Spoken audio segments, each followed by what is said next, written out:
The 23rd Congress of the Republic of Texas is now in session. Time started 5 minutes to 10. Could we ask Brother Richard Perkins to give us the invocation?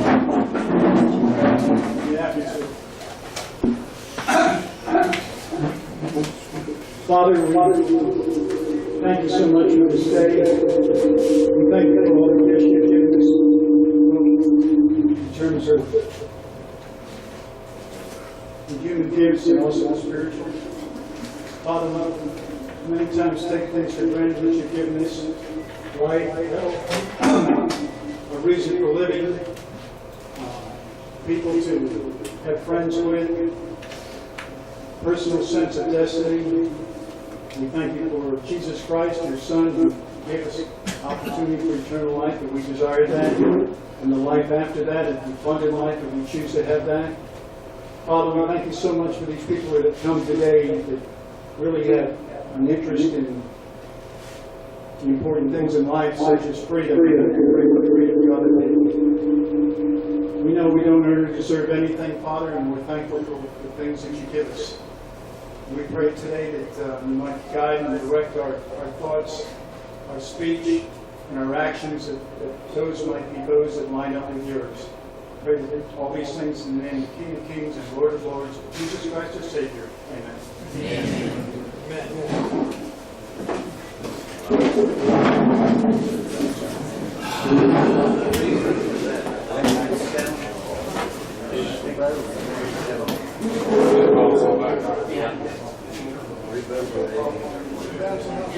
Bring clouds out.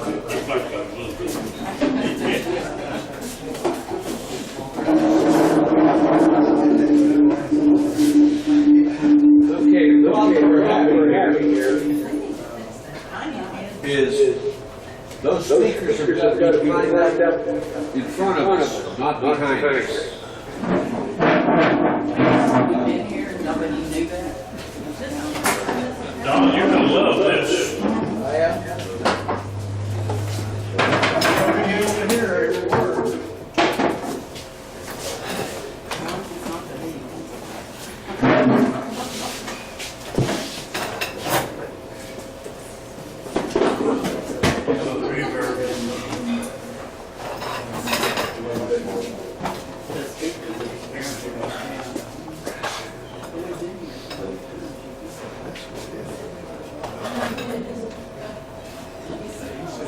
While we're waiting to get the speakers arranged, remember, if you have something to say, you need to raise your hand and make sure that you have a mic before you start speaking. And if someone else is speaking, please wait until they finish and get the mic before you start.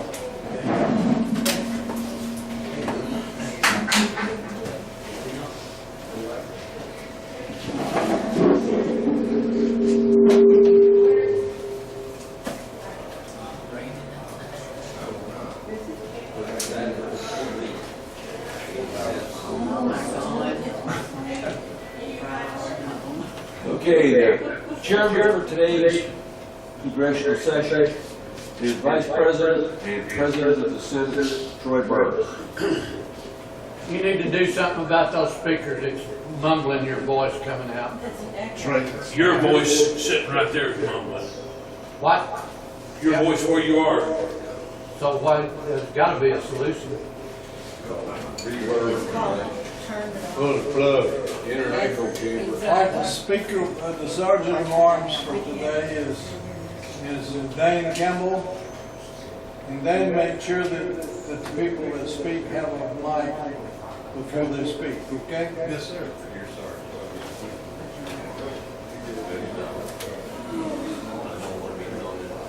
And I'm here not. And the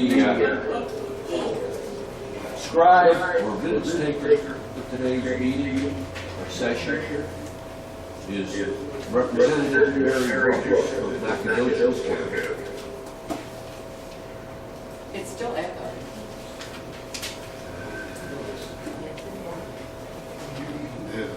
You got your mic right over there?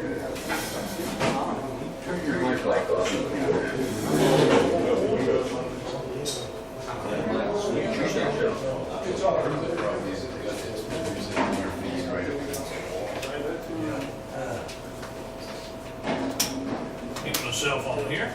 Huh? I don't. Yeah. I'll do that.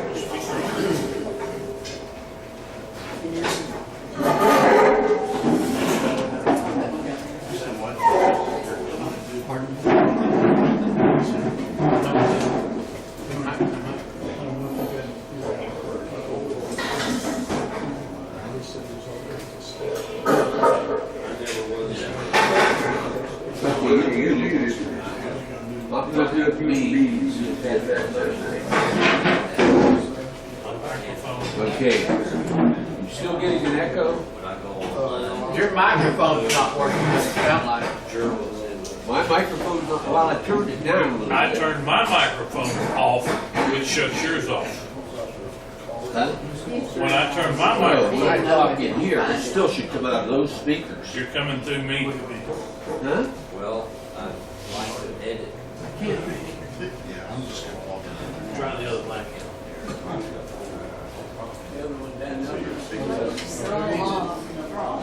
Try it, talk on it. Can you hear me now? Hello? Huh? Yeah. One's hot. It's on, it's on. Sure, their reverb probably, their bass, they're probably gained or something. Okay. David, I want you to bring that up. I'm going to see if I can find it on mine. They're extended. That's going to I'm take, turned off. unfortunately, I'm not. Yeah, I think it is too. When we bring my mic up, It might not be a problem. Information technology. it's never been before. I'm up halfway. But she's an also. She's a high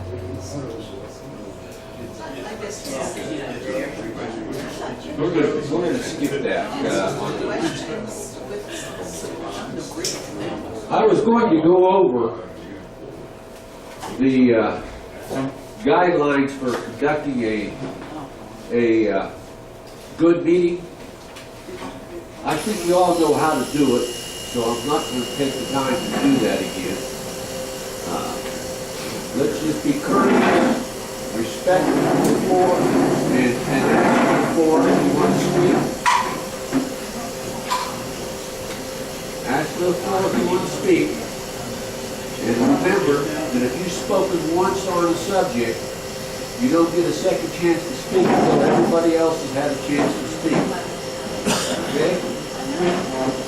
So, with that, we've got to introduce our guest, and I will pass around a signage sheet. I would appreciate everybody that's here for the first time to please sign in, and if you put your name and your email address where it's legible, we can add you to our email list to send you out our future meeting notices.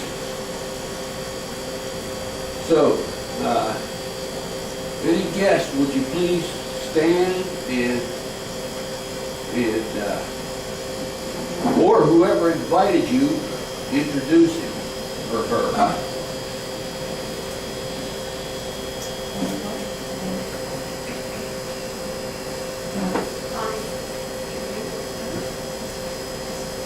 Hi, my name is Tova Yalmur, and I am here for the first time, I think.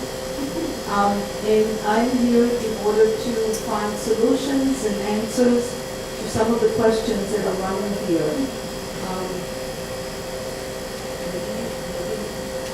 Maybe there is a solution. So, that's it. And I live in Houston right now. Harris. So that's it. If you have any questions, I'm an open book. Would you state your name again for us, please? Tova, T-O-V-A. It's an Israeli name, actually. And that you don't have an Israeli Texan.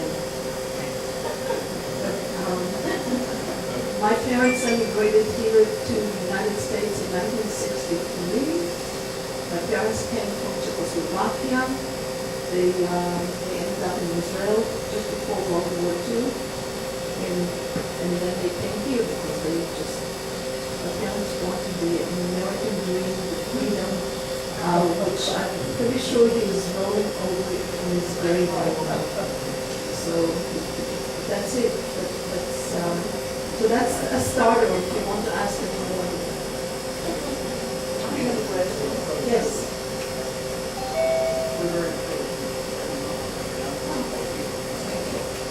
Yeah, I have a question. Sure. What party did you sign up for? What party did I vote for? I voted, this is the first time that I voted a straight ticket, and I voted hard. I don't like them. I'm very into small government. I want the government to give me fresh, healthy water, paved roads, and deliver the mail, and then stay the heck out of my life beyond that. That's what I want. Yeah. But, yes, Hey, sir. Tova, I have a question for Yes, you. sir. I believe I have communicated with you over Oh, on the email. email, yes. Yes, okay. Okay. You remember me, Bruce Of course. Mohawk? Yes, I do. Okay. Okay. The very first question you had was what county I'm in. So I moved to a new house there, and I checked everything before I moved. Flood zone, taxes, I didn't want any Mustafa and Ahmed next to me. I checked a lot of things. What I did not check, that I will see veto signs all over the place. Yeah. Sick. Yeah. Make me Maybe see it sick. too. But anyway, okay. So that's it. But as far as the Republicans, I don't think that they're much different than the Democrats. They Oh, don't. yes, they are. But that's the way it is over here, and I really wanted President Trump. I actually want to cruise. We didn't really do that. Well, thank you for coming, Tova, and You're very you're welcome here. Yeah, You're thank you welcome. very much. It was a long way. Anybody else? Is there anybody else that's new here for the first time? That has never signed in here? Okay. If you would, pass this down that way. And anybody else that doesn't get any email from us, that would like to get some email from us, put in your contact information on there. Okay. All right. Mr. Ford, do we have anybody to give an oath of office to? Mr. Ford, do we have anybody here that needs to have an oath of office? Not to my knowledge, but Kevin was saying, Rick was supposed to be Chief Justice. I didn't know that.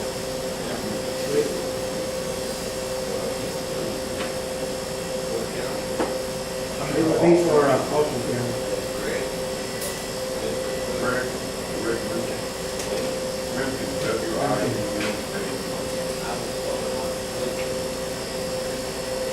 Please, if you're going to speak, please use the microphone so everybody can hear you. Okay, yeah, I can swear him in. I didn't bring my Bible this morning. I didn't bring anything. Purchase you one of your Bibles? Okay, now, okay, Mr. Brooks has got one. That's okay, Mr. Brooks. Go ahead, hold on just a minute. Y'all will go ahead and swear Lincoln in then as Chief Justice of Fulton County. We can do that. Go ahead. All right. Okay, yeah. I'm gonna need, Mr. Brown is, where's Mr. Brown? I'm gonna need your Oath of office. Constitution again so I can swear you in. I didn't bring any of that stuff. For those of you who don't know, I've been in Houston for the last several days. I've been enough to rattle my brain anyway.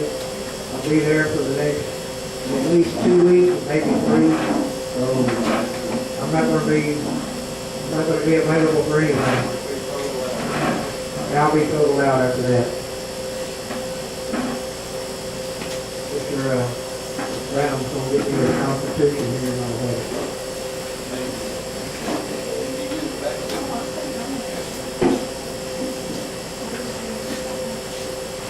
I'm sorry, I didn't know you were asking about.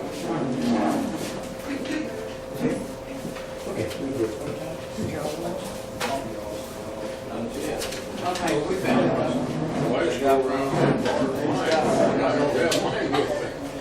And we have one.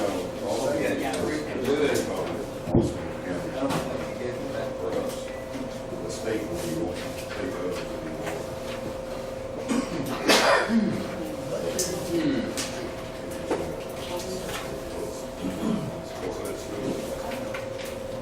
Found it.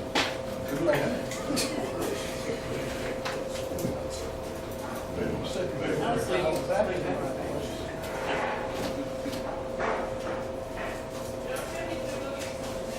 Okay, Mr. Wickett, if you will, please stand with me.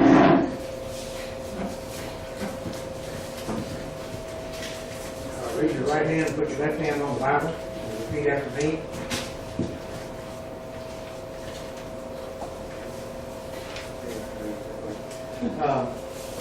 Except as provided by the 1836 Constitution, each and every one elected or appointed to a government position before entering into their duties must take and subscribe the following oath or affirmation. To wit, you state their full name. Are you willing to take this oath? The proper answer is, I am willing. Are you willing to take this oath, Mr. Wickett? I'm willing. Then repeat after me. I do solemnly declare. I do solemnly declare, By my own word and hand. by my own word and hand, Without reservation. without reservation, To the people of Texas. to the people of Texas, That I will faithfully execute the duties. that I will faithfully and execute the duties, Faithfully execute the duties. faithfully execute the duties Of the office of of the office of Chief Justice, Austin County.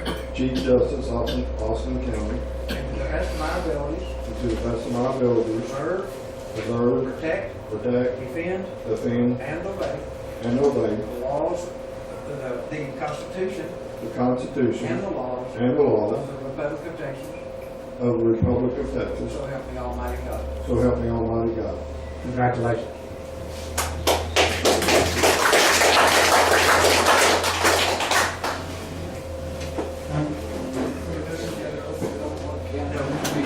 That's only for the house.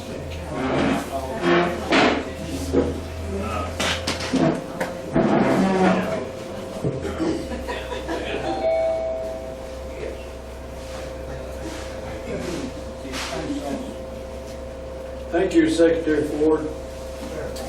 Now we have the roll call for the Senate. District 1, John Jarnicki. Here. District 3, Lloyd Zant. Here. District 4, Don Ballard. Here. District 8, Ann Anderson. Here. District 9, Richard Wagner. Here. District 11, Dwayne Williams. District 13, Glenn Carter. Here.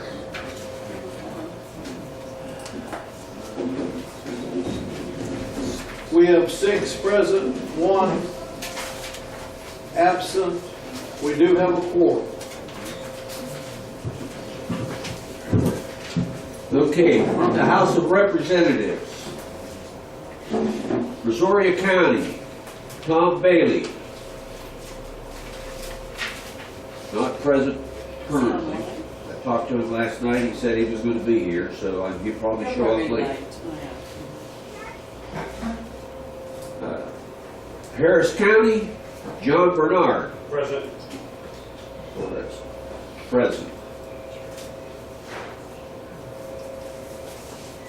Fannin County, Mike Blackwell. He was online earlier, he's not now. He just said, did you answer, Mike? He is online. Okay. He is online. Okay, good, all right. Brazoria County, Bruce Bullock, present. Milam County, Charles Goodwin, Here. present. Nacogdoches County, Barry Brooks. Present. Brazos County, Marcus Jamal Harris. Absent. Travis County, Francis Nieto III. He was earlier, he's not, he dropped off. Frankie Nieto, present? He was earlier, he's not online. Okay. Yeah, he is online, there he is. Okay. Did you respond, Frankie?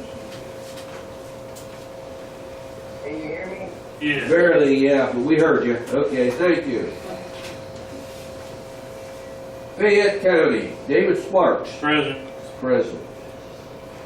Bear County, Henry Turner, Here. present. Austin County, Kevin Wanku, Present. present.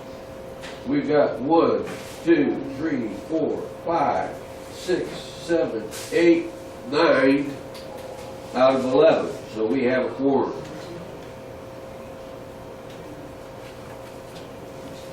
Okay. The next thing is the minutes that were sent to all members of the House and Senate. You received them earlier in the week. You had an opportunity to read them. Is there a motion to approve them? Motion by Senator Ballard, Milam County seconds that. second by, motion by Ballard, and second by Goodwin. Any discussion? Seeing none?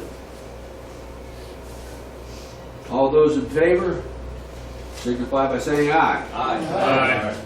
Aye. Aye. I'm afraid we have to do a roll call in order to find out. Now, you guys that are online, and if you're on a computer, you can now signify with the yay or a nay with those icons that should be present. And I don't know who Meta is.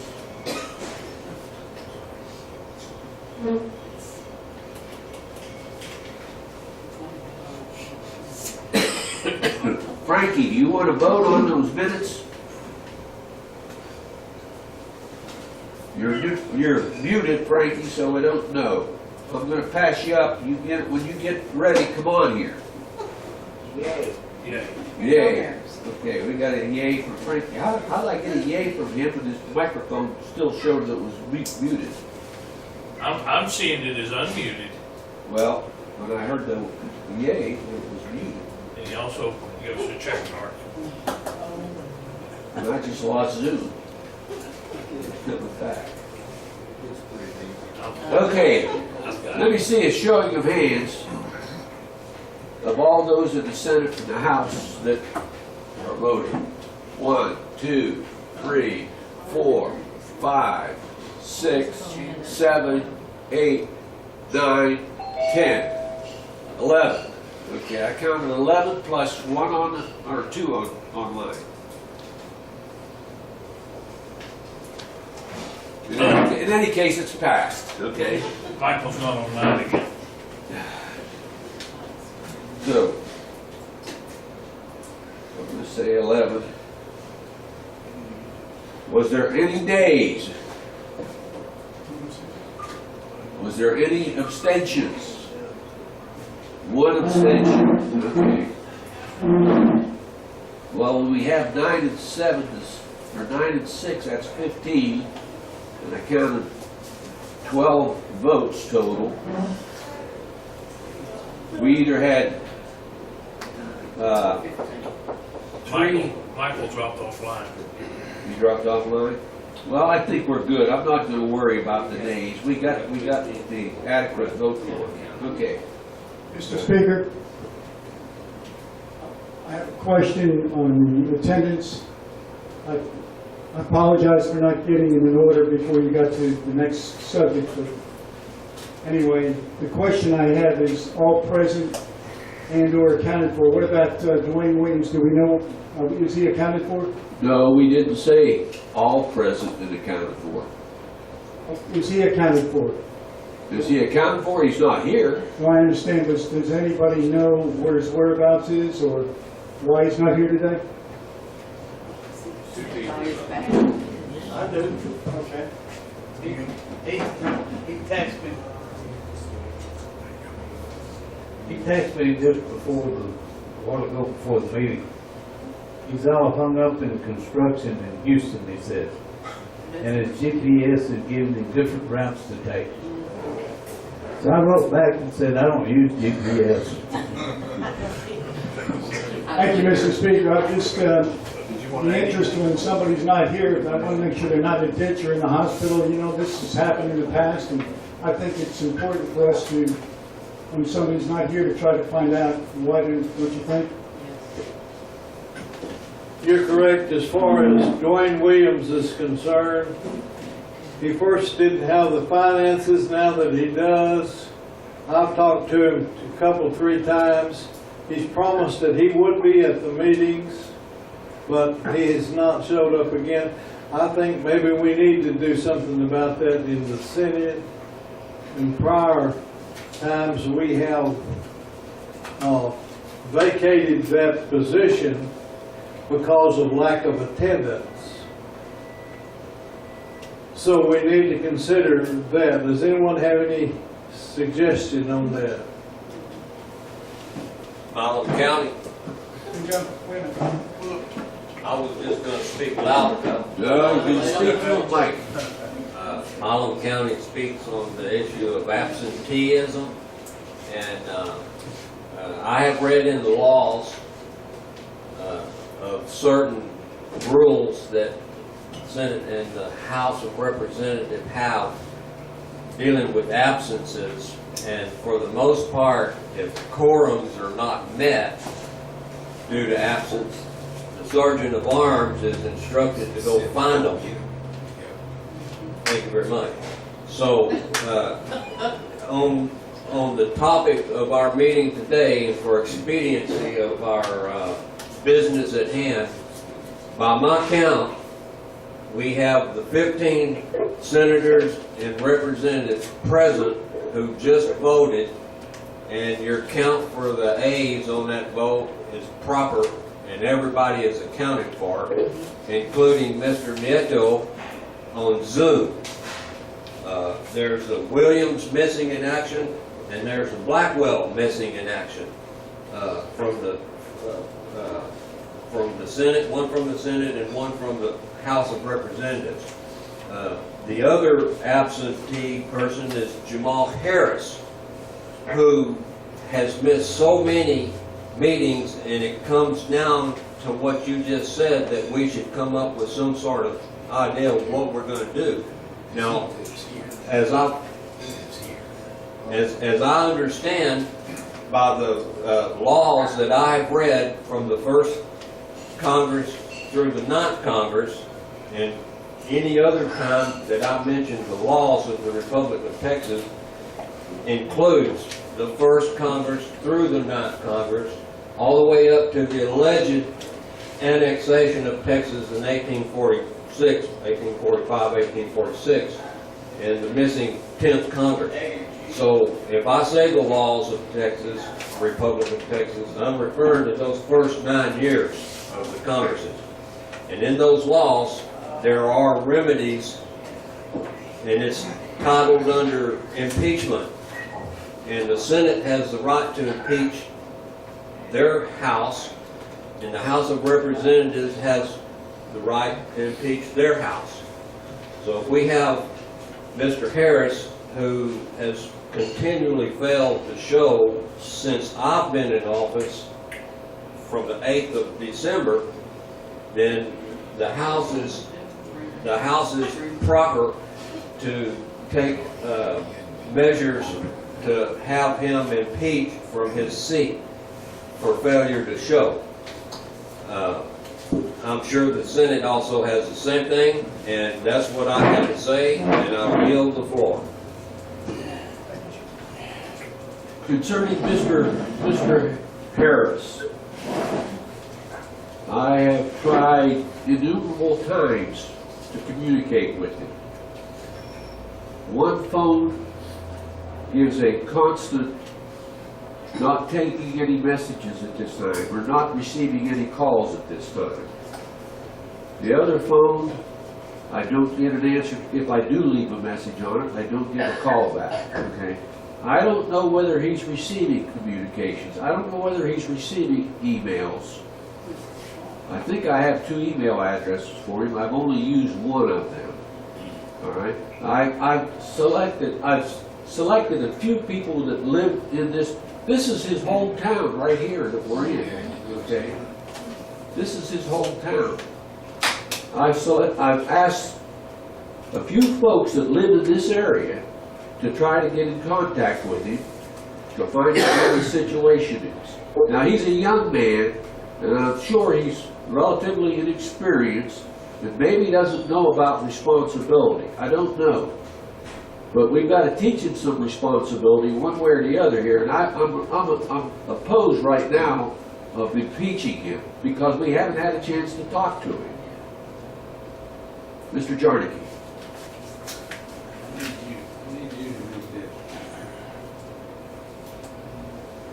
Okay, back when we first came out of abeyance, there were House rules, or rules and procedures that were set up for the Senate and the House.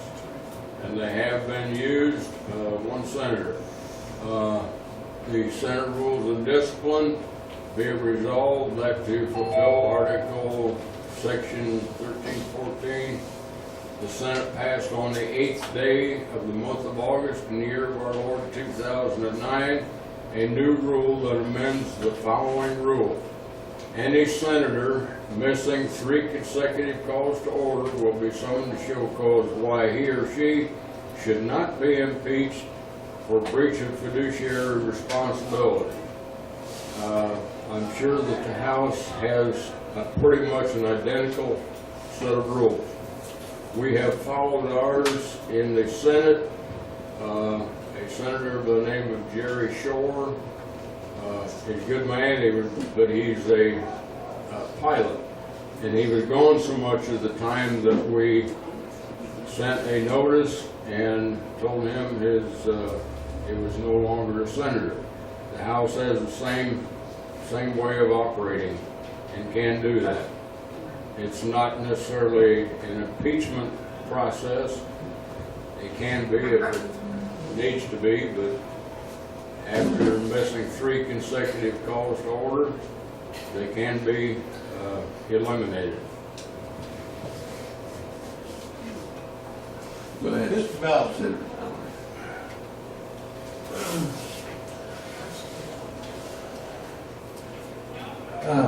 I know Bruce had called me and emailed me about Jamal Harris, and I've tried to call him numerous times. I've not seen him.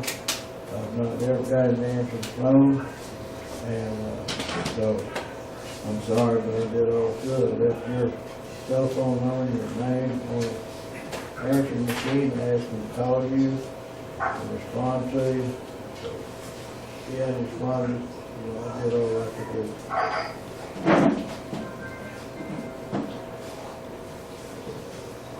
You know, I would think that anybody that ran for office, that if they haven't received any communications from you for however long, that they would make some attempt to contact you to find out what's going on, that he hasn't, okay?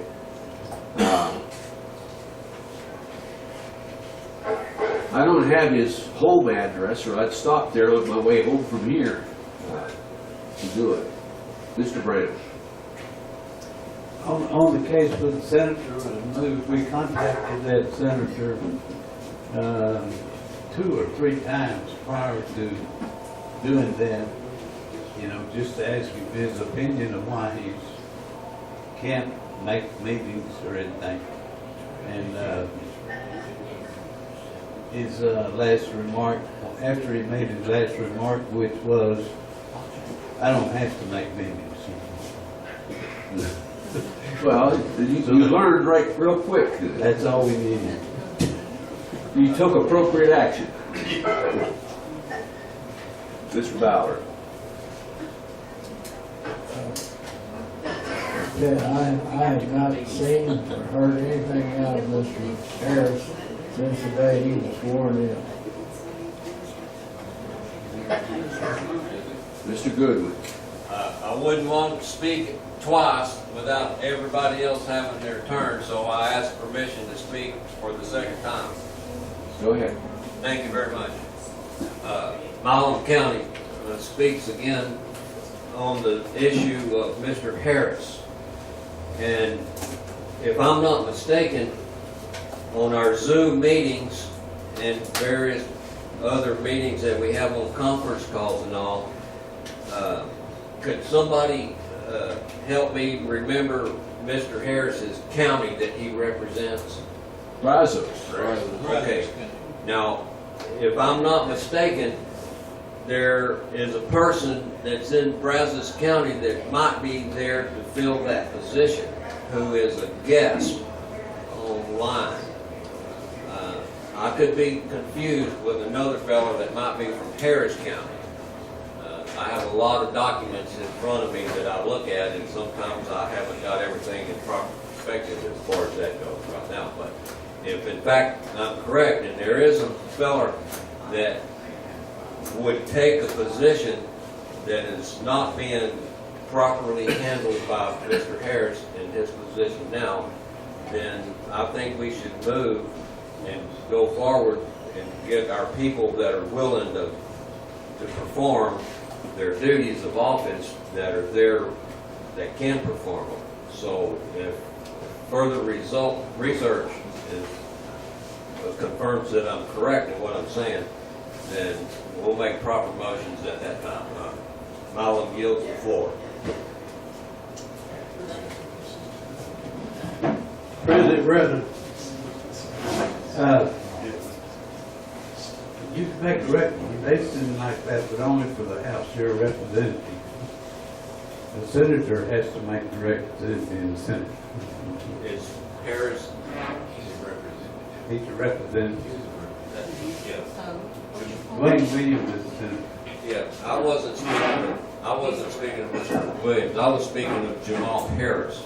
I have not heard the man's voice since I've sat in the seat for Malum County.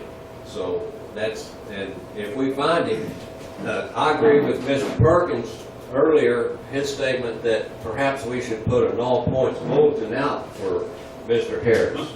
He might be apprehended by the enemy of some sort and doesn't have the opportunity to announce himself.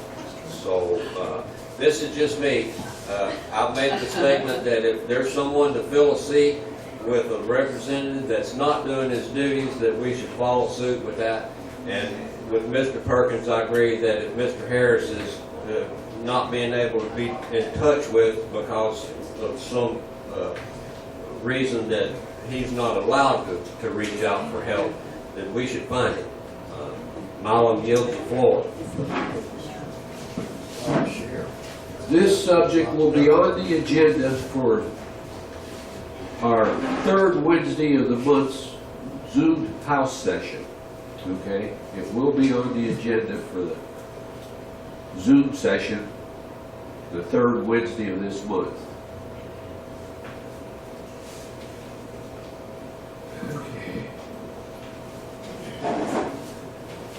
Going along with that, I think whenever we have someone that is interested in taking a position in our Congress, that we do interviews with that person to make sure that they are committed and that they will make every possible effort to be at our meetings regardless of where our meetings are held. Anybody have any idea on that? Representative Nieto, if I may. Miss Ann Anderson. On Zoom, Nieto. Yes, we have Frankie on Zoom wanting to speak. Go ahead, Frankie. Okay, on that matter, about the interviewing, I don't believe that would be necessary. You have to be present to be sworn in, and on that, you make a solemn oath. I think what needs to happen is both houses, the House and the Senate, just need to enforce their rules. And that would bring that would weed out those that are not going to, actually live up to their oath, you know what I mean? And, I agree with Mr. Speaker that we table any more of this discussion for the Senate to go ahead and have, this matter taken care of within their own business, and the House as well. We take care of this on the third Wednesday, so we may continue with today's agenda.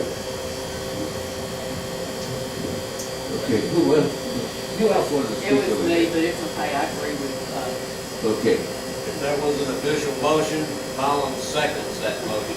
yeah. I don't think he made it as a motion, but we're gonna take that action, Yeah, all I right? think so. This speaker is not hearing anything else. That was not.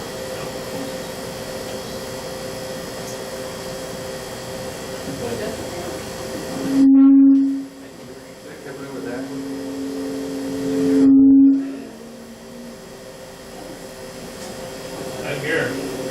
Have somebody who can call. Testing, 1, 2, 3. With the approval of the Senate, I will contact Dwayne Williams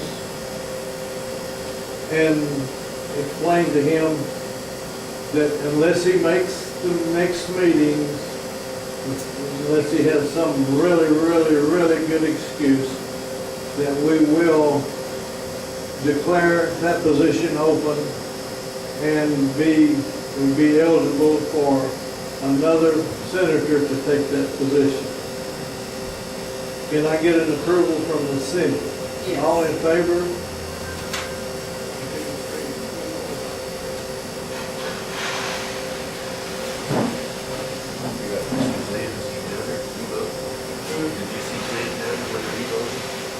Lloyd, did you vote?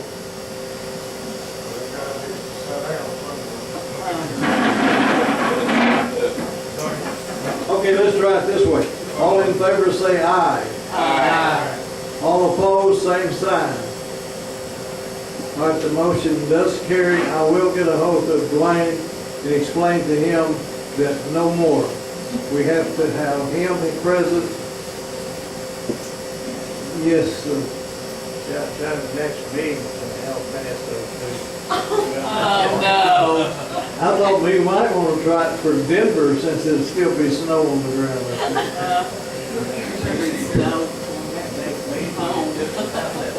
Frankie, you have your hand up. Do you want to speak again? Oh, no, Mr. Speaker, that was from earlier. Thank you for that. Okay. Well, take it down, please. I'm gonna make you co-host, all right? Where do you go?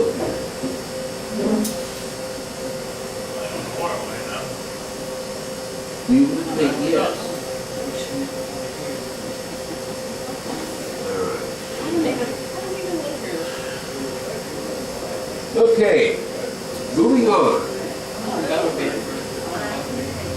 Update on international affairs. We have to change that, international affairs. That sounds like something the Clintons would do, you know? International committee report. Well, official, or committee is our official name for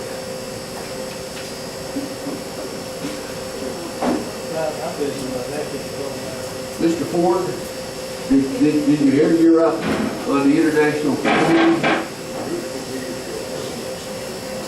I'm the chauffeur. So far, we have continued on without Mr. Cannon on our international committee. I think last meeting we had, was it 9 or 10 on the meeting? I don't remember. We had a good meeting. We've been going through the book, The Naked Communist, looking at to see what Cleon Solomon wrote about in 1958 to tell where our country was headed. And all but one of those goals in the Communist Manifesto has been fulfilled. The only one that hasn't been is the repeal of the Connolly Act, where it gives the UN authority to come in and act over internal affairs within the United States. It's the only one that hasn't. There were 8 words added to that phrase and adopted, and so everything else has been done. That's the only thing that's kind of keeping them at bay off of us right now, off the United States. So they can apply international law to the United States and say this is the way it's going to be, like it or not. You really wouldn't have anything else to do. Communism is kept in by the in our government. I would say by leaps and bounds, but that's not true. It's come in by a flood. We've got, any of you have watched those of you that aren't on the committee, you've watched the elections, and some of the people they interviewed on national television, you understand what they really want is to be a socialist country. A good look at a socialist country right now is one way. Used to be it was the richest country, and the second richest country in the world prior to World War II. Look at it now. They can't buy groceries, they don't have anything. And it's all because it's a socialist country. It went from a democracy to a republic, from a democracy down to a communistic socialist country. So we cannot allow that to happen, but it's actually being taught on our college campuses and everything else. This book was written as a textbook for high school and college age students so that they would know and understand what communism looked like and to be able to guard against it as they got older. And I never saw that book when I was in school. I'm of the age that I should have been reading that book. It was never taught in school, and that stuff was never brought out. So it's a way to enlighten those that are attending the international community to look and see what's happened so that we can know what's happened to our government. Because nobody believes that our government is what it should be. It's gone to the place where some of the people in New York get their way. They're going to tear down all the buildings, tear down all the houses, stop airplanes from flying. I just heard a little bit of that the other day. She's gonna turn it green. Everything's going to be green, and that's not going to work. I have a friend. We've been going to church together. He's from Romania. I told y'all this on the meeting. He came from a communist country. He said, "We do not want socialism or communism in your country." And I'm telling you, it's terrible. You have no idea how bad it can be. So that's from first-hand experience. And so we talk. I have to carry him to church. He doesn't have a car, so I go pick him up and carry him back home. But we have very good conversation in that he understands exactly what I'm telling him, and he's given me answers long before I try to explain something to him. He'll actually tell me what's happened in the country, what happened to his family. So coming from first-hand experience, I'd say that's probably a pretty good thing to remember. A pretty good source. So we have about a 33-page document or 34-page document. 36-page document. It's been prepared by the International Committee, mostly through Mr. Cannon and Mr. Cap and Mr. Bullock. And who else was involved in a lot of that? I know you three were doing a lot of it, the compilation of it. But Those who were regularly attending the meetings at the time were Yeah. involved in it, yeah. Yeah. that document takes the timeline and goes back in history and points to, this is what happened and this is why it happened. This is when it happened. So it goes right on down. So you can see where our government has gone. One of the things that we can say in that document, one of the very easy things for Texas to do is we have a treaty that's been violated. Our treaty, when they annexed Texas into the United States, Mr. Goodwin, I know a lot of people say that never happened, it's not ratified. I beg to differ, it is. I always thought the same thing. That's what Mr. Cannon calls a patriot bill. It is.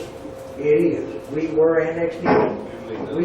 We do have a treaty. And as such, we got our hands around their throat with the treaty. If they say, well, we don't have a treaty with you, it's not a valid treaty, that's okay too.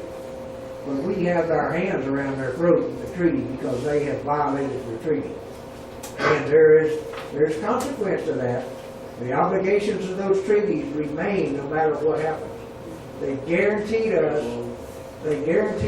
in that treaty that we would have a Republican form of government. Do we have a Republican form of government? Well, you can vote, can't you? It's like Marx and Engels and Lenin said, it's not who casts the vote that counts, it's who counts the vote that counts. And so that's where we are. We have very good ground. It's a very good foundation that we can do what we're doing. International law is behind us. It's not just with us. I was explaining to Tober a little earlier that Texas is unique in that we have that treaty. It's already happened in the Baltic states, Lithuania, Latvia, and Estonia, Croatia, and other places, Catalonia. Catalonia is trying to do the same thing in Spain. That's the rich part of Spain. They want their independence, and Spain says, you're not going to do that. And either last year or the year before, they sent in all their military in, and they said, you can't have that referendum. Well, they already had the referendum. The world is in a turmoil. The Brexit thing, where the England is leaving the European Union, that's still on hold, and the people voted for that, but they're dragging their feet to keep it from happening. The more independent countries there are, the more difficult it becomes to control them through communism. That's why they don't want to do that. Communism's goal is to be a world-dominated government. Everybody in the world is under communist control. They're just about there. And it's not what you think. Some people think socialism is, progressive socialism is good. They have no idea the brutality that they will go through to accomplish their goals. About 60 million Russians put to death when Lenin took over. Marx and Engels' stuff was, their ways were put into to practice. And when you give power to a few like that, it's, to say it is, absolute power corrupts absolutely. So we need to make the American people aware of that. We may need to make the Texian people aware of that. I was telling Toba earlier, it's one thing that we don't have to have everybody in Texas to agree with. It's like the only people that really can vote in Texas are the people that have one of these right here. That's all. This is an affidavit declaration as a Texian American national.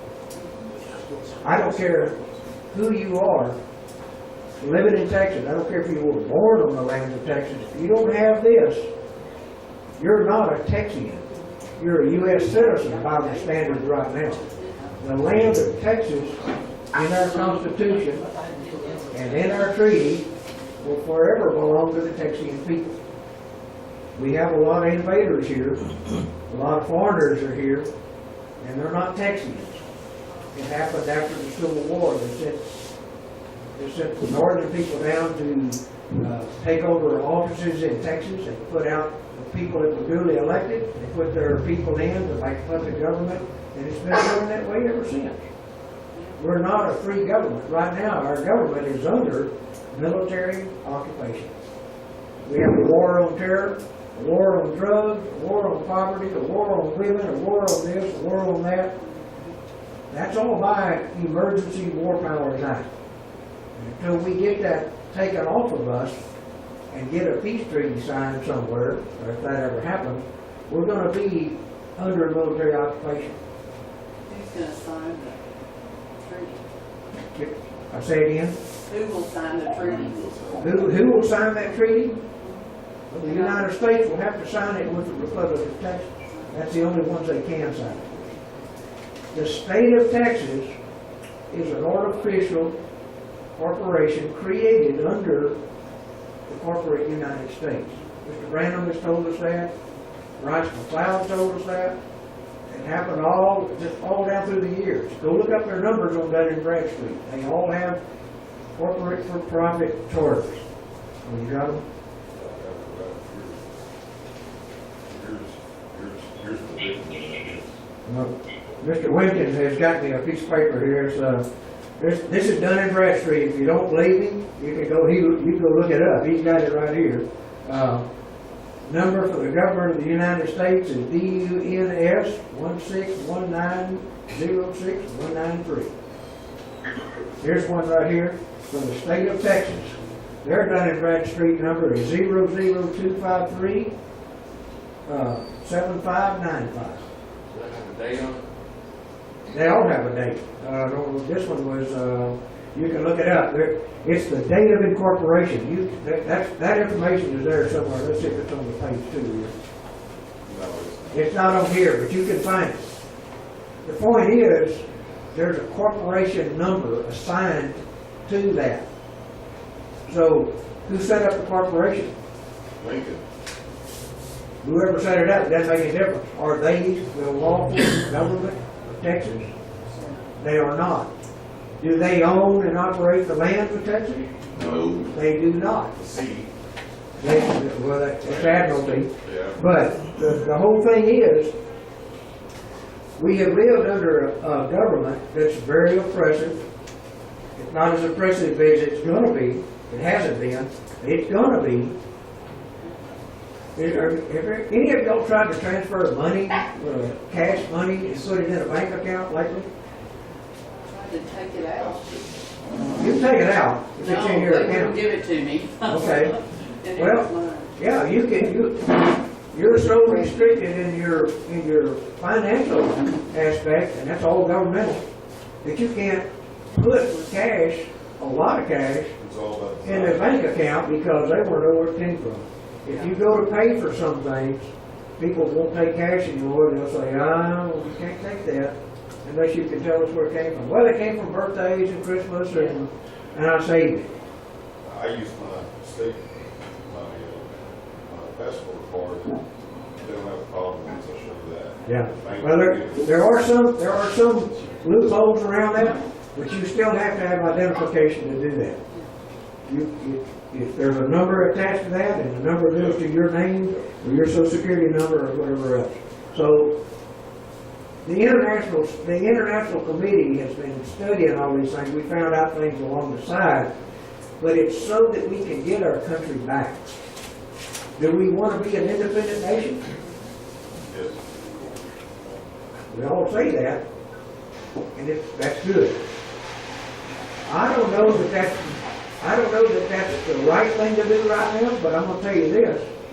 You don't have to be independent to carry all the power in the world. All you have to have is the right to be independent, and you can make that crooked government do whatever you want to do, because you'll always threaten to pull out of that thing and leave them as a third world country, and you'll be the 11th largest nation on the face of the earth. So we're in a very powerful position. Not just, the United States does not like this. They're going to be like Catalonia. Some of the other countries, they're not going to like this. The European Union doesn't like Brexit leaving. They didn't like Iceland doing what they did, getting off of the fiat money standard and getting on the gold standard. They don't like that, because then they lose control. So you see what that does, it makes you very powerful. When our people know what your rights are and what your power is, then we can manipulate or cause the governments to walk that line that they're supposed to be walking, that straight line, that they're supposed to be doing what they're supposed to be doing, or that they would do what they're supposed to be doing. So, anybody is invited to attend the meetings on international committee. If you're texting us, you can't do it if you're familiar with, you haven't made a declaration yet, but that information is going to be available. And when we get a little bit later on, I'd like to tell you what happened to me this last week, and I'll do that sometime whenever we can do that. Any questions about the international committee? Mr. Lincoln and then Mr. Well, I would just like to make one fact, just what you added, and I'm sure you'll agree with me, but the state capital is being held under hostage right now, but when Lincoln did create the corporation and he came and insulted the Republic of Texas, he removed our flag right there. And the flag you see today is his corporate war flag, and that flag is no other flag. Like when someone wins a war, they put their flag up, and that's merely his flag of conquering the Republic of Texas. That when you see that flag, that's what you see. That's all I wanted to elaborate on. Actually, Mr. Ed, the flag of Texas now, the Lone Star flag, as they call it, the red, white, blue, is which flag? That is the Republic of Texas flag. Correct. It is the Admiralty flag. Correct. But it's a wartime flag. We didn't know it until we started issuing a bill to claim that flag there as our flag of peace. Okay, we got to searching in the Lone Star flag. That flag came off the ships.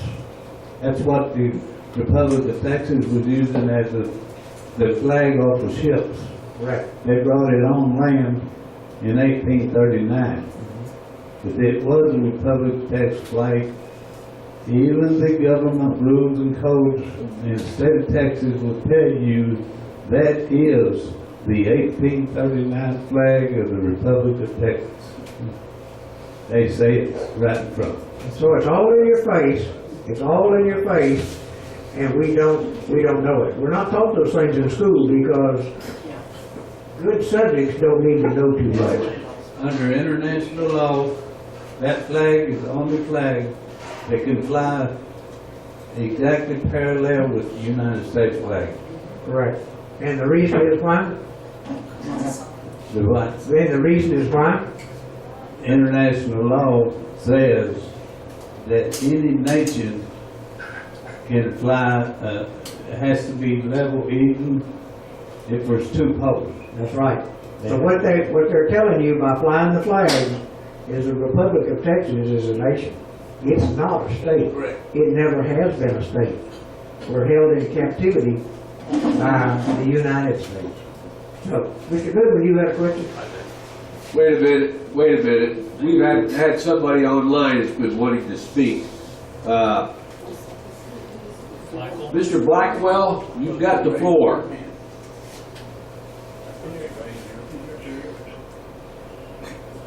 Can you hear me? Yes, go ahead.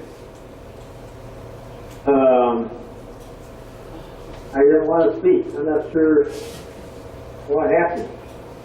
So I'll yield the floor. Okay. I had a message here that you wanted to speak. Well, I sent a message. I think Charles Goodwin said I wasn't present, and I am. Okay, yes, I'll go ahead and read your message back. You chatted back that, yes, you did answer the roll call, yes, you are present, and Charles made a mistake. And I've corrected that mistake on my minutes that I've taken. Okay. All right, thank you. All right, who was it you were asking? I'm present too, Tom Bailey. Don Ballard, Senator Brazos County. In relation to the subject matter that's being discussed here, I'd like to find out what happened to a 46-page, 4-year investigation report that we should have gotten 3 months ago. I will respond to that. But first, I want to make comment in addition to what Mr. Ford said about the naked communist. Okay, it's 300 and some pages long. Fortunately, the font is very large. There's not a gross number of paragraphs on each page of it. It's easy reading. And what we've been doing, what Mr. Ford has been doing for the last several meetings, is reading from that book. And if you don't have time to read that book, if you can't find time to read it, you can join us on this international committee and listen in, and you will learn a whole heck of a lot of exactly what they knew back in 1955 or thereabouts. What they were going to do, they did. They did. Coming to today, they've done it. So, what I'm going to do is I'm going to pass this around, and anybody wants me to send them that PDF of the Naked Communist, I will send it to you. Just put your name down on here and put your email address so that I can read it, and I'll be happy to send it to you. Mr. Goodwin, you had a question? We don't want to miss you. Go ahead. Well, thank you. First, I would like to point out that I appreciate your remark about my remark about the alleged annexation of Texas. I appreciate what you say, and I receive the knowledge that you sent to me. And to reiterate the importance of conversation between any two people or more when facts are presented and the argument not be for one side, and when those arguments are founded to be not affected or not real, that person should admit that he received the corrected information. So, Mr. Ford, I've received your corrected information, and I would like that to be on the record that I have just set out. And I will curb my conversation regarding the alleged annexation of Texas to the fact that it was annexed, and we're under a treaty that has been breached. So thank you for bringing that to my attention, and I'll make sure that I don't divulge misinformation when I speak. Thank you, Mr. Goodwin. It's, none of us are born with a lot of knowledge. It comes without a lot of study and a lot of time put into that. And we can be wrong about things and change our mind, and then we're on the right track. And that's called education. And that's exactly what we're trying to do, is to educate the people of Texas so that they understand what has happened. If I can tell you it's bad, you might agree, but you don't know how it got bad, or when it got bad, or who made it bad, or just why it's so bad for you right now. Because some people, they're okay, as long as it doesn't affect me too much personally, I'm okay with it. We're just going to keep going like it is. But eventually it goes way worse. Mr. Branham, I see you have your hand up. Did somebody else have your hand up? Who was it? Okay, Mr. Branham, you're next. The other night, as we got through reading the 45 planks, and Billy would read footnotes. I don't know where those footnotes came from, but they were right on point of exactly what was happening at that plank, like, education and stuff like that. I talked to Trey Wagner up at he's real good on computers, and he told me that he can take the 45 planks and and then post your notes underneath each one, and he could do, and he can get that done, or you could send them to me or whatever, we could get it done. Then we could put that on the website and get somebody's attention. Because it is good. Can we do that? Yes, Okay. Okay. I'll see if I can get in touch with Mr. Wagner, if I have to let him have my book so we can scan it or run the reference, that's fine. One of the things we noticed, and you're gonna find this when you do your research, one of the things we noticed is if you don't have the book, the online version may be a little different. Mr. Cannon has warned us about that. The stuff that's there today may say one thing, and tomorrow it may say something else, or it may be omitted, the part you're looking for. So be careful when you do your research. If you can get your hands on those old books, that's what you need to look at, because it's hard to change that old book. Okay, one other item on international, yeah, it's been requested me to get a hold of Mrs. Catherine Capps to see if she could tell us what kind of thing you have to do to gain a international copyright sign, and if we would even be interested. Okay, I sent an email and everything, explained it all. I don't have her email anymore. I sent it to Mr. Capps, and I have not got an answer from that yet.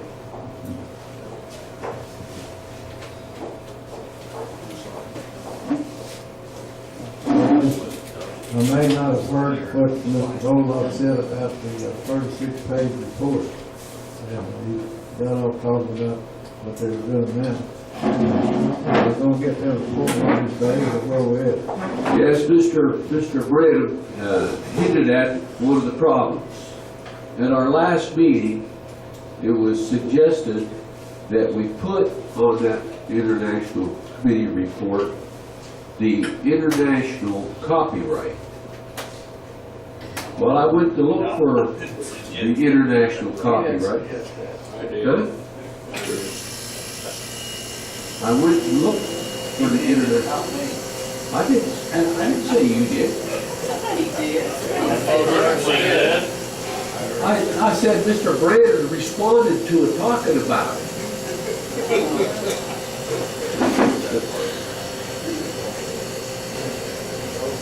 In any case, there are any number of international copyrights, and they've got certain rules about that. And so I called Mr. Brown, and I said, do you think you can get the Assistant Secretary of State or the Undersecretary of State to look into it, since she's got a degree in international whatever it is, if she would research international copyright and tell us which one we should use and what's going to be required for us to use it. Okay? So that's held me up. The other thing is I didn't get to it.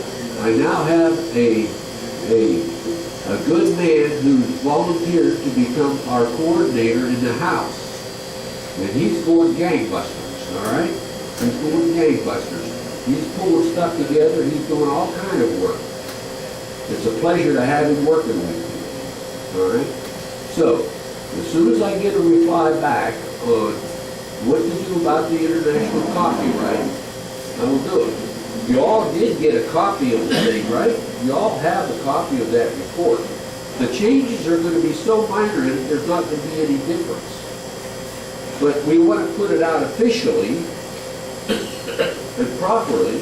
And as I said back then, that I want to get a good professional copy of that thing to give to Mr. Cook to show him that yes, although we haven't met with you for 2 years now, we are doing things, and I want to show you what kind of progress we're making.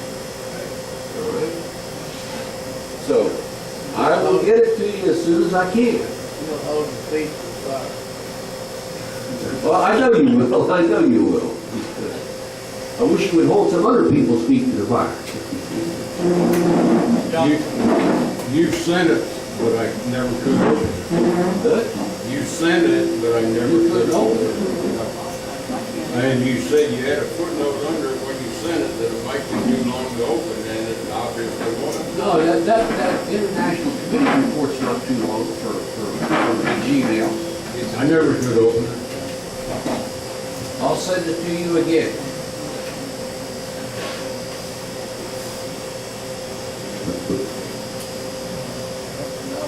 Now we'll have a report on Technology Public Relations Committee.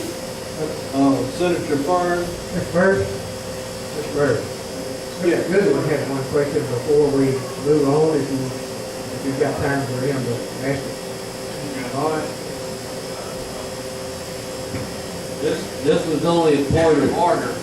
We got off of Mr. Ford's floor where he was receiving questions about his committee report, and he still has the floor. And before we continue on, if you don't mind me bringing this up, Mr. President, Vice President, President of the Senate. Thank you. So I would like this point of order to go back so Mr. Ford continues his floor time. Mr. Ford, you have the floor. I I just, thought you yielded the floor. I beg your pardon? I thought you yielded the floor. Didn't know something like that. I was just, we were still answering questions. Anybody else have a question? I'd like to yield the floor. We are trying to limit it to one question per round, okay? So continue to think about that. If you have one statement or one question, make sure everybody gets a chance to make a statement, okay? That's all fair. 1 second. If there's nothing else, then I yield the floor. Thank you. Representative Fern, do you have anything to say about the Technology and Public Relations Committee? Well, I can check the website, check the YouTube channel.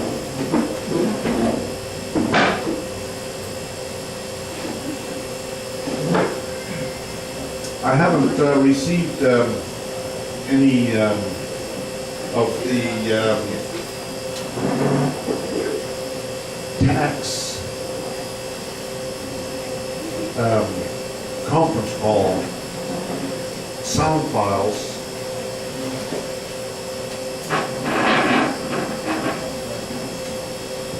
To make YouTube videos with.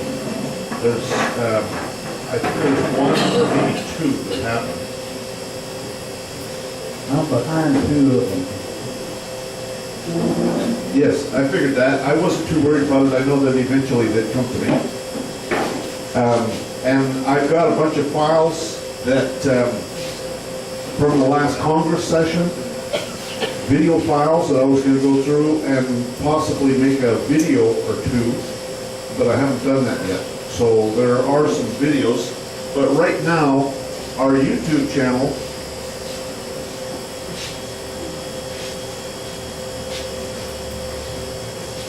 and I'm looking at it right now, is showing 689 subscribers, which we're up 24 in the last 28 days. Once we get to 1,000 subscribers, then we'll start generating some money off of it, hopefully, if YouTube feels like it, basically. You know, they change their rules every time they change their socks, and now the stuff that you're reading online is that they're trying to suppress any views that they don't particularly agree with, you know, and that kind of stuff. So I'm not sure. You know, Lindsey Williams put out a video here recently about Trump, and I circulated it on my group. I can certainly send it out to anybody that's interested. It's a YouTube video. He essentially says that this year is going to be a very dramatic year. There's going to be a lot of the elite are scared to death of Trump. And they are coming out, there's no holds barred anymore. And they're going to come out in complete and total opposition to anything he tries to do. And you can see it already happening. And he said that this riots in the streets and all over Europe is going to spread. And he says he hopes it doesn't come here, but it might. And he said that once Trump is out of office, he said the elite are going to go back gangbusters to their original program. He said that now is the time to prepare. He says that he thinks that God has given us an opportunity to prepare for what's coming. And he says that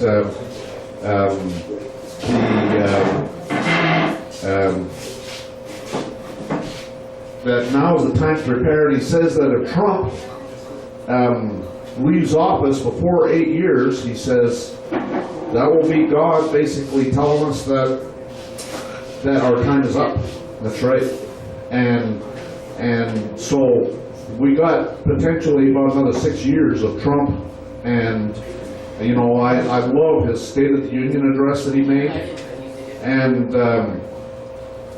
you know, but the communists certainly didn't like it. You know, Bruce talked about the naked communists. That's exactly what's going on. People don't want to use that word, but that's exactly what they are. And so they're liars. They will do anything. They're completely and utterly ruthless about what they're going to do. And so Lindsay says that we're basically going to, once that's all done, if Trump leaves office, then it's going to be time for the judgments of God to come, and it's not going to be very pleasant. And so we need to be thinking about places that are away from cities. Cities are not going to be the places to be, etc. But so much for that. With our if anybody wants his video, his YouTube video, it's his recentest one. It's in this year that he published it. And somebody uploaded it to YouTube, and I found it, and so I have it now, a link to it. I sent it out on my group, and I'd be happy to send it out to, I got 2 private groups, one at Yahoo and one in Google, and so they all got it. So if anybody here wants it, send me an email, and I'll be happy to send you a link to the video. And it's you know, maybe we should start a Republic of Texas private group on Yahoo or Google. We could do that. That'd be a good way of coordinating activities. That's what I do. I've got 2 private groups. I got one on Yahoo and one on Google, and the Yahoo group's got about 2,500 members on it, and the Google group's got about 2,000. And so then when I send out an email, everybody in that group gets you know, the email. Whether I set it up or someone else can do that, it's pretty simple to do it, and it's a good way to keep in touch, and it's private. So you know, you can send out anything you want, and you have to be a member of the group to look at what's on it. And so anyways, we got our 2 Twitter channels. Who put out that video? Sorry? Who put out that video? Lindsey Williams. Are you familiar with Lindsey Williams? He's a Southern Baptist preacher that lived with the elite in the 60s or 70s when the Alaska oil pipeline was being built. The elite were up there. He went up there as a preacher, and you watch his videos, he talks about it. He said that he wanted to go up there and preach, and the elite wanted someone to, it was good for the people, the workers, to something to keep them, to teach them some ethical standards and that kind of stuff.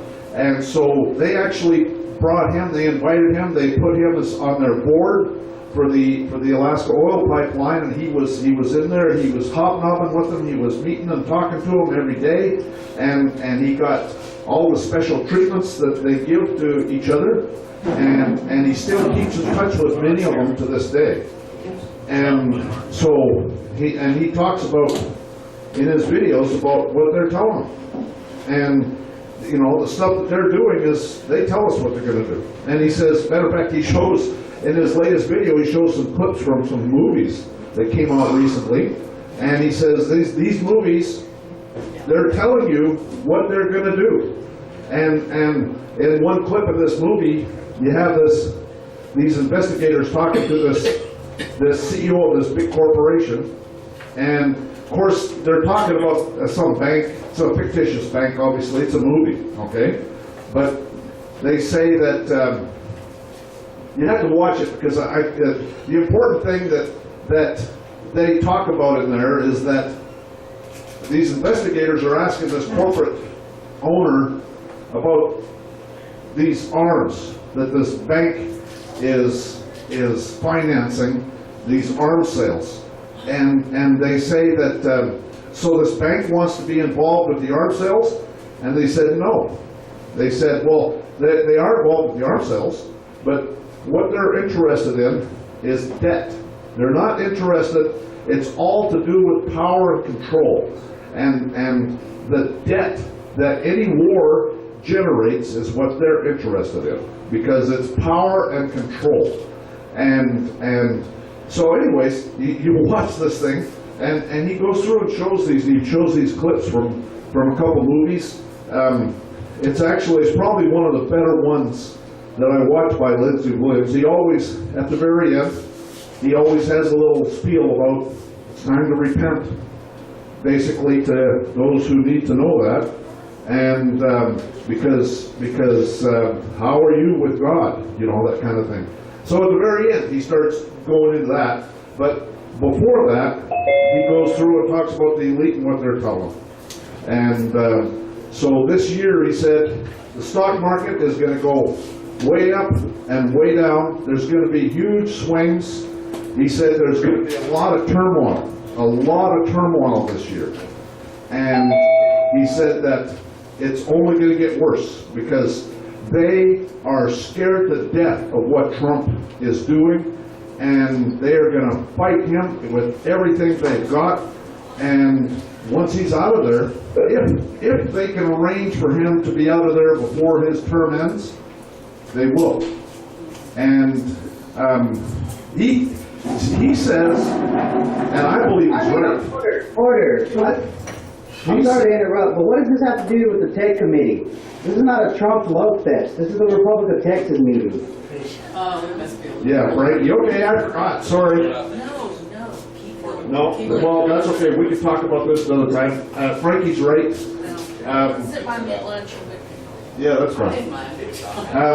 Anyways, so Frankie's right. I apologize, Frankie.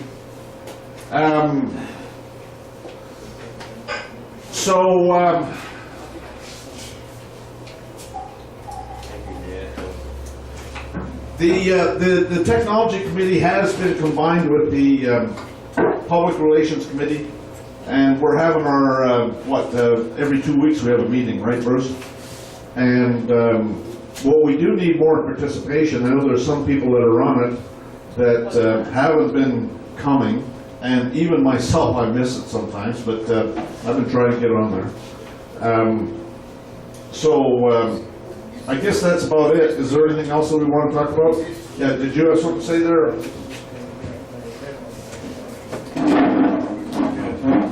As most everybody knows, we got 2 websites. One of them we never have used for the last 2 years. You dial in on that website and it's automatically send you the other one.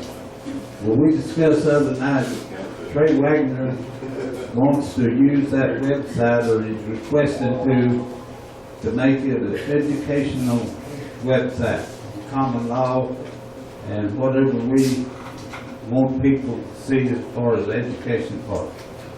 I don't think right now we'd have any rejection to that, or objection to that. that's one thing we've talked about it before, making an educational website out of that. Well, Richard needs to take the floor. He hasn't been.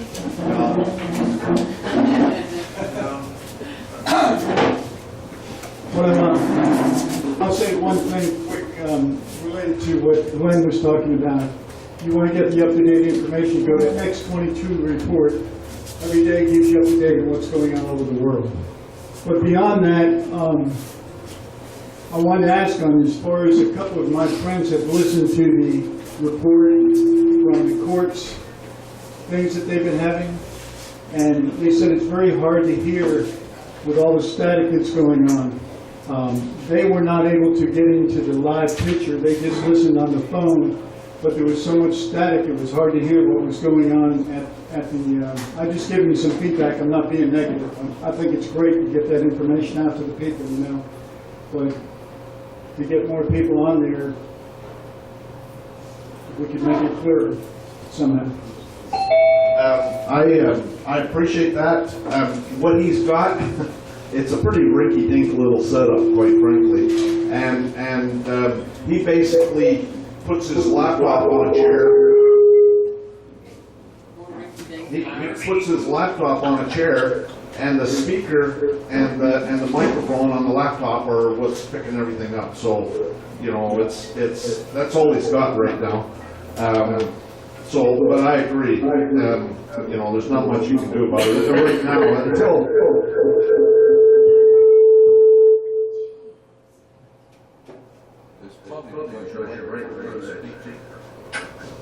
What speaker? On your computer, Richard? Well, that hasn't changed. How come it's like the echo is all of a sudden there? It wasn't there a couple minutes ago. They've been turning up net. You're lucky. Well, so somebody turned that up when Frankie was speaking. Yes. You're coming across from somebody else, so I can hear you and you're not even over the mic. Oh, you are. Go ahead. It's still not. Okay. Still hearing an echo. Still, yeah. Somebody made a change when Frankie was on there. I raised the volume. Okay, we'll turn the volume. Wait, I raised the volume when Mike was talking. Okay, well, these are down. It's off, yeah, she's off. These are off. Yeah, okay. Go ahead. Still an echo. Okay, well, maybe we'll try that. Not too sure that. Much better. Okay, yeah, that's better. Anyways, that's another thing we're doing for public relations. Anything we can do to show people out there that we can get a remedy is great for public relations. The problem is we're not having a lot of people participate. Matter of fact, they were going to have another practice trial today, or no, tomorrow, and I can't participate in that. Tomorrow, Sunday's my big day at the flea market, and so I'm completely unavailable for that.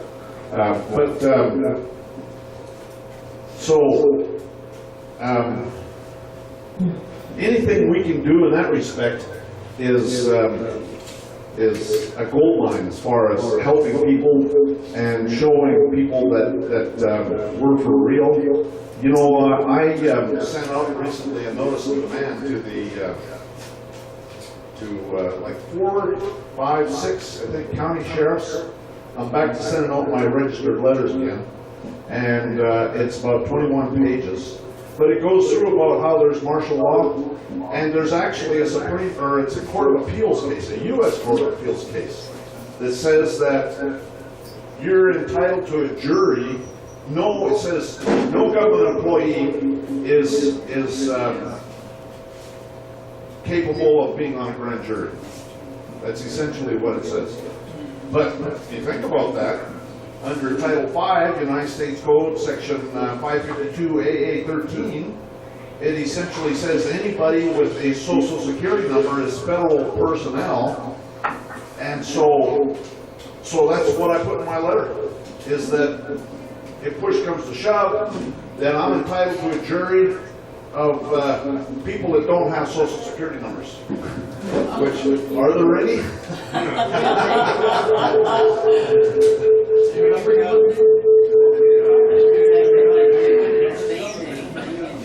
They're just like, Okay, yeah, did you have something to say? Yeah, Alamo speaks in response to Mr. Fern. You made a mention on your technology, and this Mr. Williams fellow, and you mentioned the fact that there are movies out there that are telling us what they're fixing to do. Now, I thought it was just my own mind making things up, but for about the past 5 years, I've been watching movies that all of a sudden, in about a month after those movies come out, I start seeing these wonderful things out in society that are actually happening. And I bypass that in my mind because I have a very imaginative mind, and I tend to make things up. But you bringing this subject up today, Mr. Fern, just reiterates some of the things that I feel deep in my heart, that we are at war. And I am a United States Air Force veteran, and I got into the Vietnam War at the very end of it when Nixon signed the peace treaty. And the first thing that I was indoctrinated into the military was the United States Military Code of Justice, which is all the rules that military people have to live by. And the second thing that they indoctrinated us in was something called rumors and propaganda. And at this point in time, they told us what the communists were going to do through rumors and propaganda, and they told us how to recognize it because it was different. Now, we discussed this in our international committee stuff in that book. Some of that stuff was the very same stuff they told us in this rumors and propaganda. So today, and my speech is short, I promise. Today, according to your technology, Mr. Fern, what you just said, that we're being told by our movies today that we have to be wise, and we have to be able to see what's going on, and we have to be able to have answers for it. So I just want everybody to be aware that we are at war, and each one of us, whether we're military or not, are responsible for how we disseminate the information that we get across the air through conversations. I'll yield the floor. I waited patiently, hoping I could get in there to say something. I had several comments I wanted to make while Glenn was speaking, but I didn't want to interrupt him.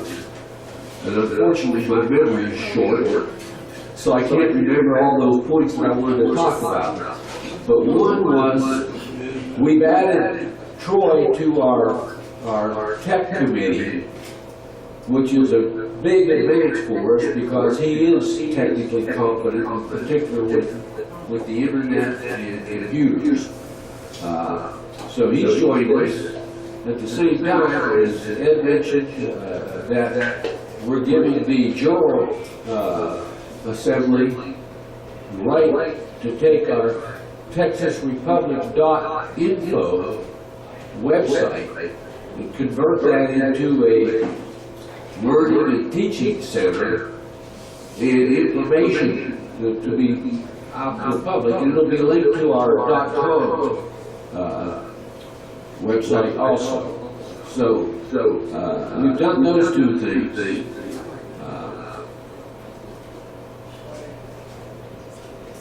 And I can't think of the other things I want to mention.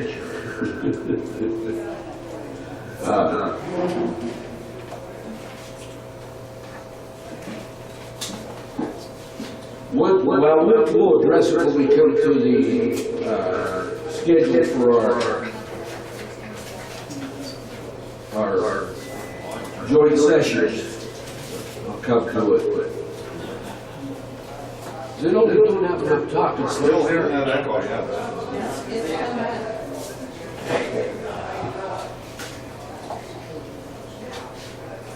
Anything else on the tech? Public Relations Committee meeting.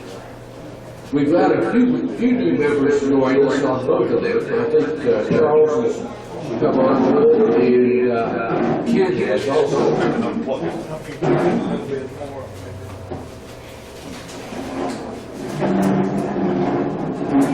Okay. Mr. President, I think you have the floor for the next subject.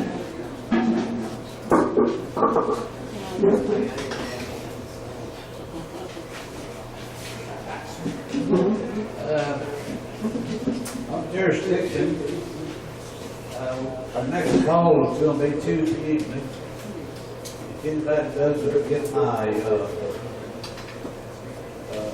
notices of those calls, you need to let me know so I can put you on that list of jurisdiction list.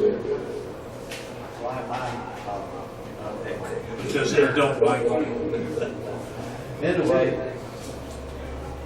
the latest thing is, we've had a lot of people that has worked out beautifully for them. They got what they needed back from tax court, but they have got late stopped and a lot of different things. A lot of people we have like. But anyway, we're down to the point where people are sitting in the United States Supreme Court trying to get their money back that the IRS has took from them all these years. One case right now, a couple of weeks ago, 2 or 3 or 4, the claims court sent this fellow a letter saying the IRS wanted a 45-day extension to answer his case because they didn't have any money. So then he could say no. And the judge of the United States District Court rejected the IRS. All right. So it's very good, there's a possibility this one case is gonna go through and it's 350,000. Okay, we'll see. So they're voting on that extra money. We may have hit a home run, but we just have to wait and see. That'd be a precedent, right? Yeah. Precedent. Oh, yeah. There's thousands of people that have done this now. Let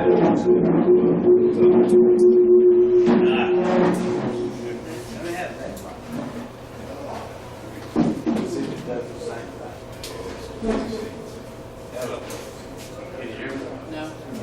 It was on briefly, but No. it was on briefly. Push it up. Which one is that? Number 2? Number 2 or what? Number 2. Right. And The light goes on Yeah. briefly and then goes off. It tells me a battery's running. This one don't stay on either. Oh, is that right? That's what. Can y'all hear me?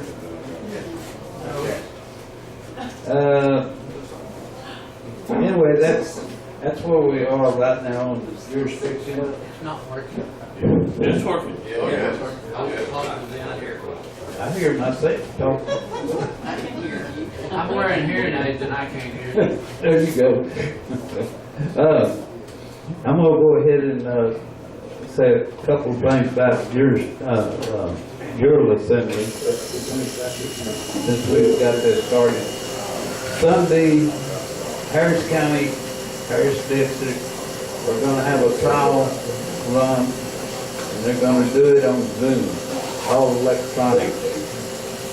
Okay, I personally requested that.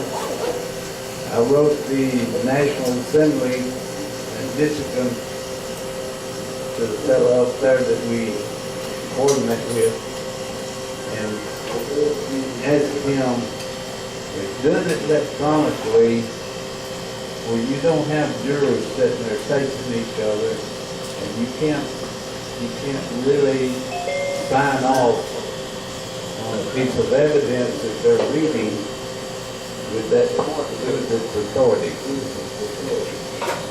And said, where possible, but he said nowadays, they're doing cases over TVs and videos, and he's been in the jail a couple of times and he's done it. They did the cases over TVs and videos and stuff. Yeah, there's a program, according to what I understand, I'm not no electronic literate. But there's a program that somehow you can do that electronically, over with something. And you get they're gonna have it on Zoom. I've been waiting to see how they're gonna really do that. That's some of my worries, you might say. So, I hate to see them go through a lot of trouble and jury rules, and then that's another party to do that. We'll see something. That's what I'm worried about.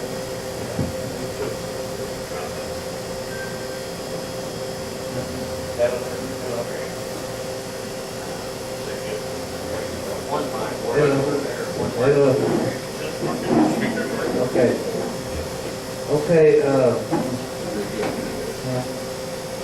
we have on, Jewel Assembly, I probably got about close to 50 counties that have people that checked in and said they've been interested in Jewel Assembly.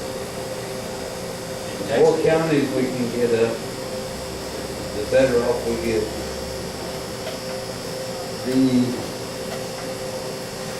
county courts, I feel, is the only thing, is the only way we have to go to get this whole country moving. And we got to have people in these counties. So, I'm building a list and just interested people. And Banner County is doing fantastic. Harris County, which is Houston, is coming along. And they're learning things from Banner County. They do call in on their conference stuff.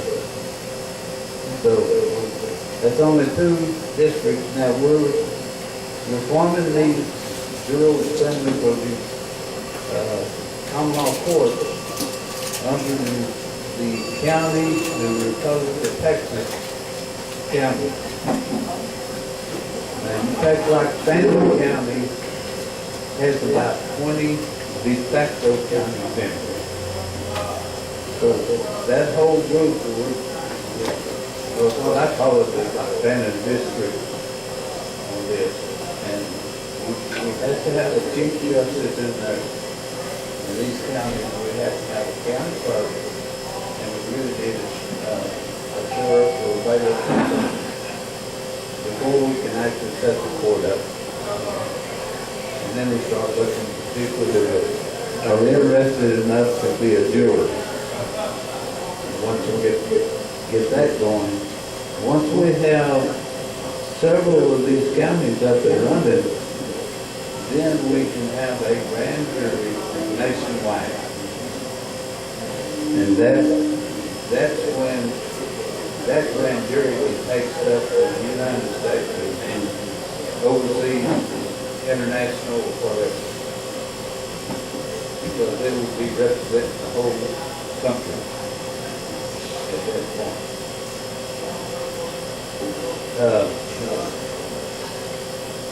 Anyway,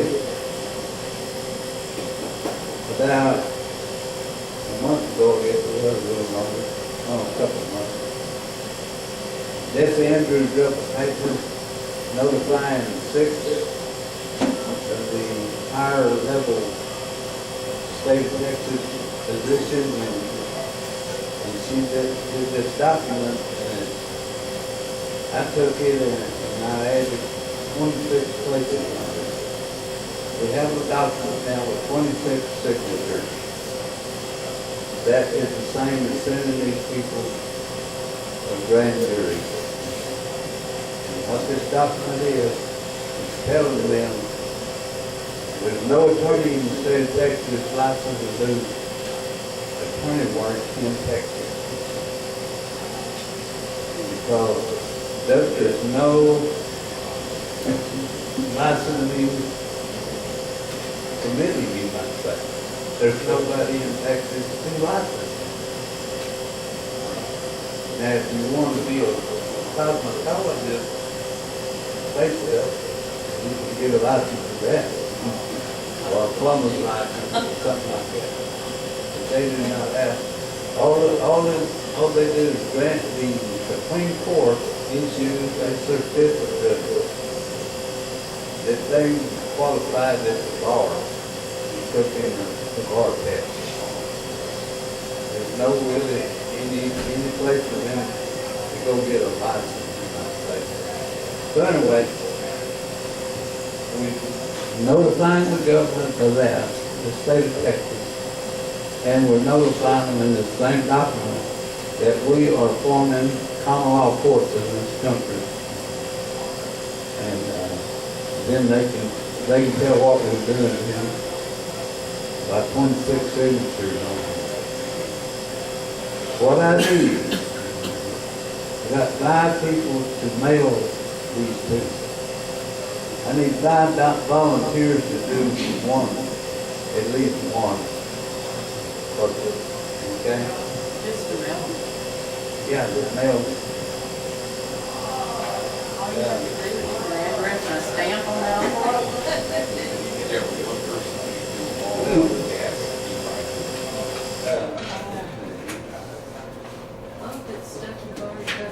Then there's 6, there's 5 people we're going to mail to. Okay.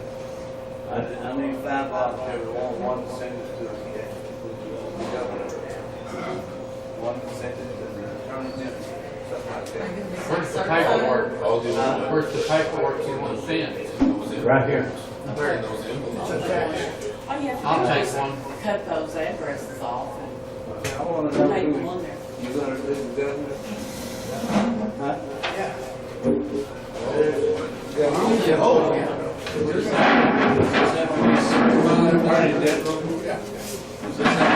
Certified now?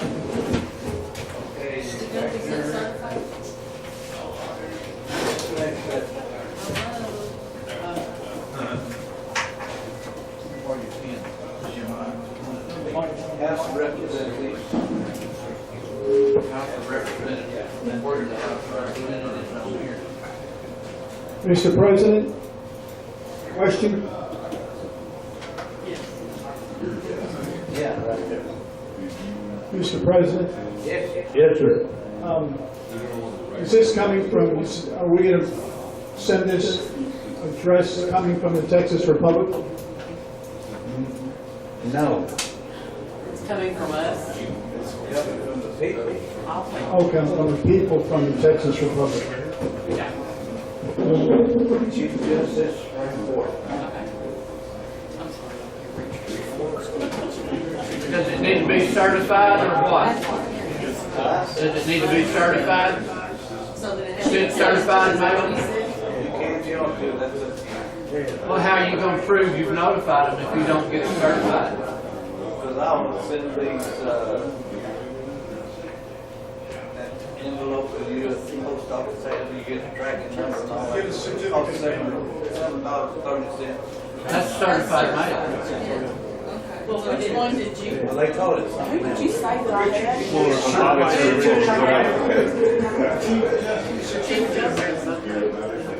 Okay. Can I ask a question real quick?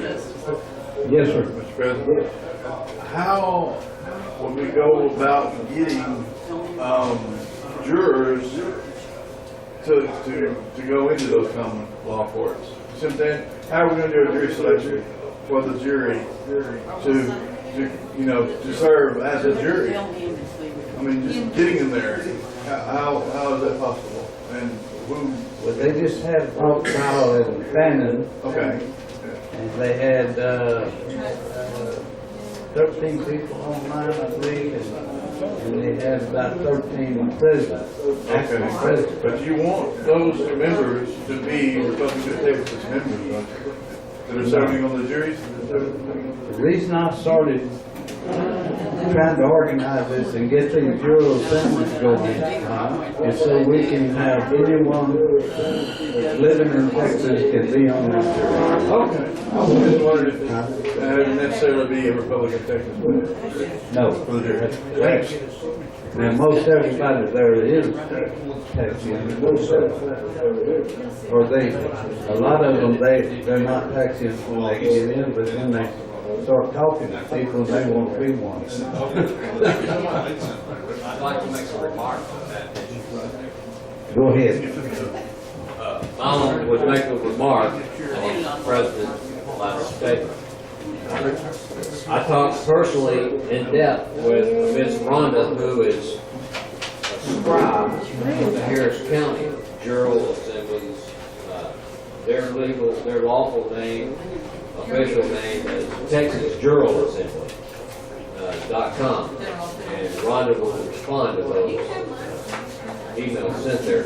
But the Harris County is a mixture between Republic of Texans, the Texian Nationals, and the Texas Nationals.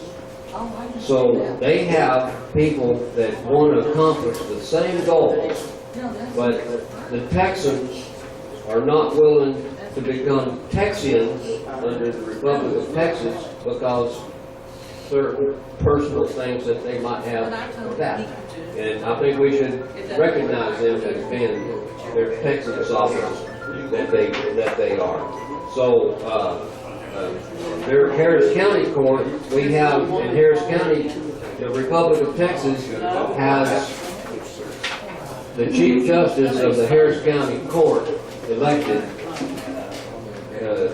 Justice West, and from my conversation with Rhonda, the Republic of Texas Chief Justice has a problem with judiciating over the court that's not all Republic of Texas.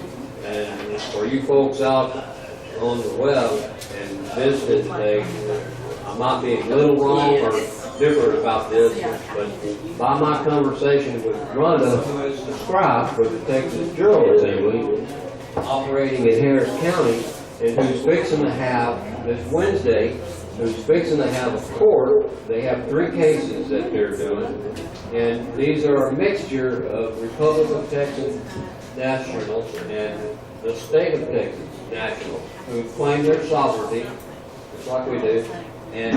But there's a difference in that. So the way Mr. Ed just mentioned is that the General Assemblies that you're looking to farm is not relegated to the fact that they're Republic of Texas.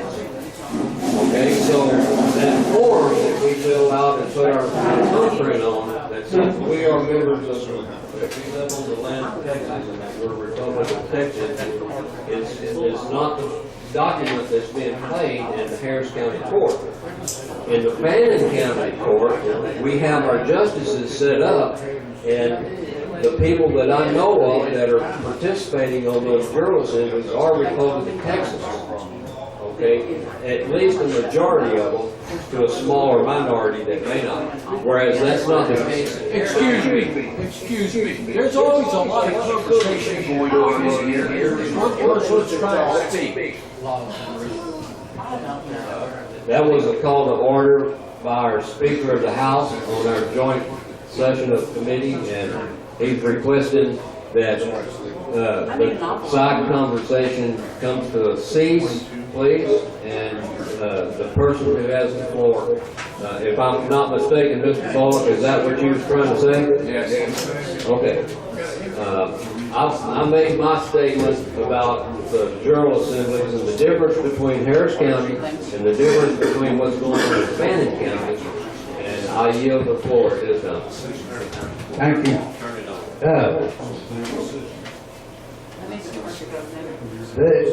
The deal that's going to happen this Sunday is a trial mock. It's a mock trial. It's a practice trial. I think the real ones are going to be at the end of February. No, Saturday. The real trial, okay? No, it's next Saturday. Yeah. Now, the one thing bothers me about the families there before they have a real trial, if they're gonna have it in a place where the jurors are supposed to be there. They've got them lined up. If they have a trial, common law trial, they better have that flag flying. I guarantee you. I'll bring that to their attention. I'm sure will. You see, when we got raided in, College Station. here, Yeah, but it wasn't here. wasn't here, it's across town. Yeah. Anyway, I didn't notice it for a long time. We did not have that flag up that day. So, be careful about that. You don't call it a standard for no reason at all. Yeah. That's a peace flag. That's not a war flag. Yes, sir. I was under the impression that the RT did have a flag flying on the outside of the building, and that's what some peace officer came by and recognized it and came in, I think. No. The Lone Star flag might have been out there. It was flying in the back of the truck. Yeah, there was one out in my truck, I think, in the back there. You know how I stick it out there sometimes, but not inside where we were. So anyway, keep that in mind when you're having public meetings on property that you don't belong, or, you know, you're leasing or renting or something. Especially if it's a Veterans of Foreign Wars building. Used to be. Okay. That's all I got right now. We thank you.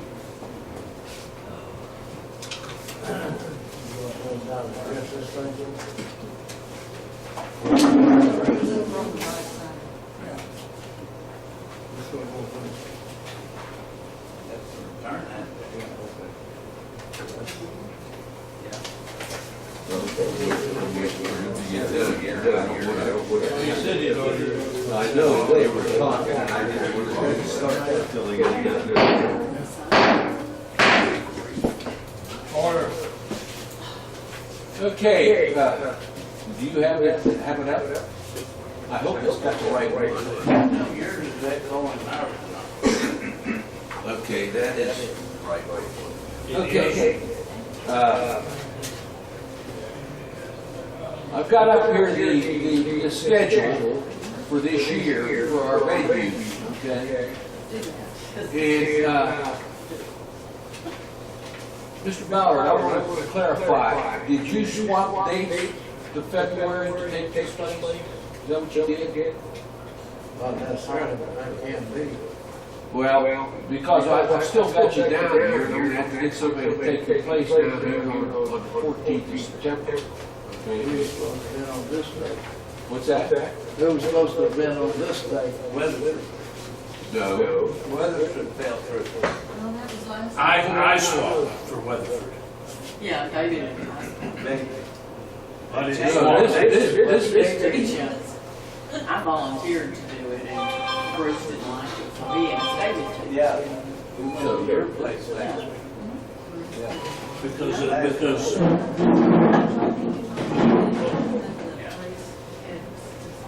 Nobody had a venue for this, what they called you on last month. Yeah. You tried to do Abilene, yeah. and it fell through. So,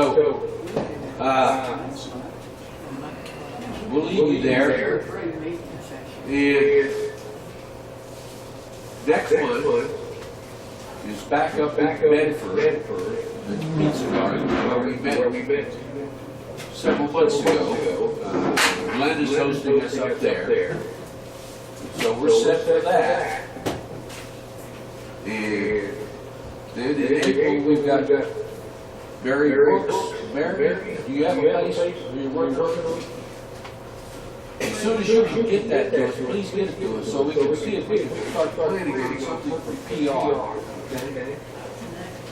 And we're gonna start working on a PR for Glenn up there immediately following this meeting, okay? And I will be getting the notice out on the website much sooner, because we've got the venue, we have the information we need to get the website updated. So it's not gonna take 2 or 3 weeks before that happens. I'm gonna try to get this website updated within a week, okay?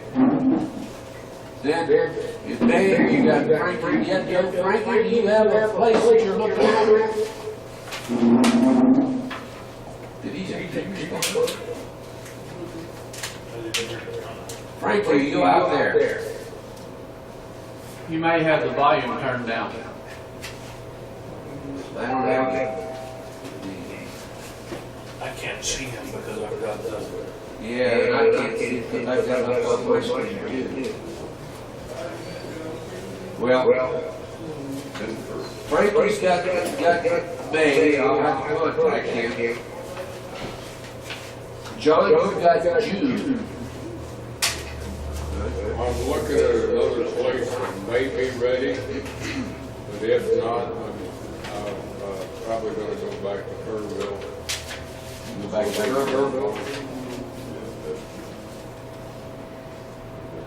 And then I have myself down here for July, and I have Marcus Harris for August. Right. I wanted the summer months because I'm looking at trying to get the health ranger to be a speaker for us. Y'all know Mike Adams, the health ranger? He's out in the Austin area, and I'm going to try to get a venue out in his area, really close to him. I've got to start talking to him real soon, so I'm going to be touching base with him to see if we can get that. And I'll keep myself open. If, for example, well, I'm going to ask for somebody to take Don Fowler's place in September here. And more than likely, we're going to have somebody take Mr. Harris's place. Because if we can't get into a meeting, we sure shall not going to have him set us up someplace. He's not going to do that either.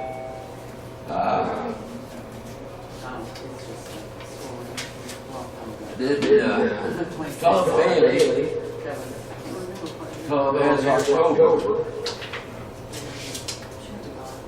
And I think I messed up here. Mr. Turner, did you get a date? November. Okay, I thought so. I saw this Kenneth Henry, I'm saying, who the hell is Kenneth Henry? So this is you, all right. I suspected it was.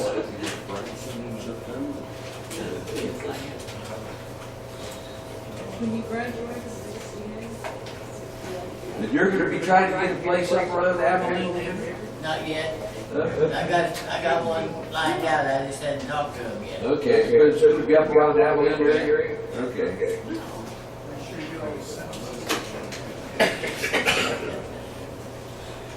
I'll just correcting my mistake here. See, well, you can't see it, but I had question marks beside that and saying, who the heck is this? And then December, playing Santa Claus for us is going to be Kevin White. Okay?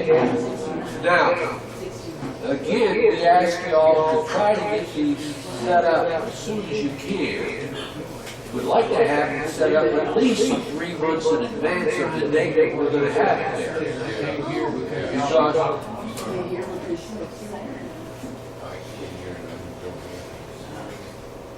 when you're done, I'll go ahead and resume.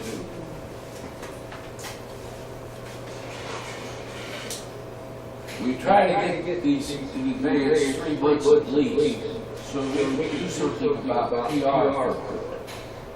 We can start on our website by posting these ones that we know in advance, and we got the date set and we got the location set. Then we can post on our website when each of those is, right on the front page, okay? But I can't do that unless you guys give me the vacancies. And the sooner the better. So we're gonna have to, is there anybody in the House or Senate that would like to take Mr. Bowers' September date?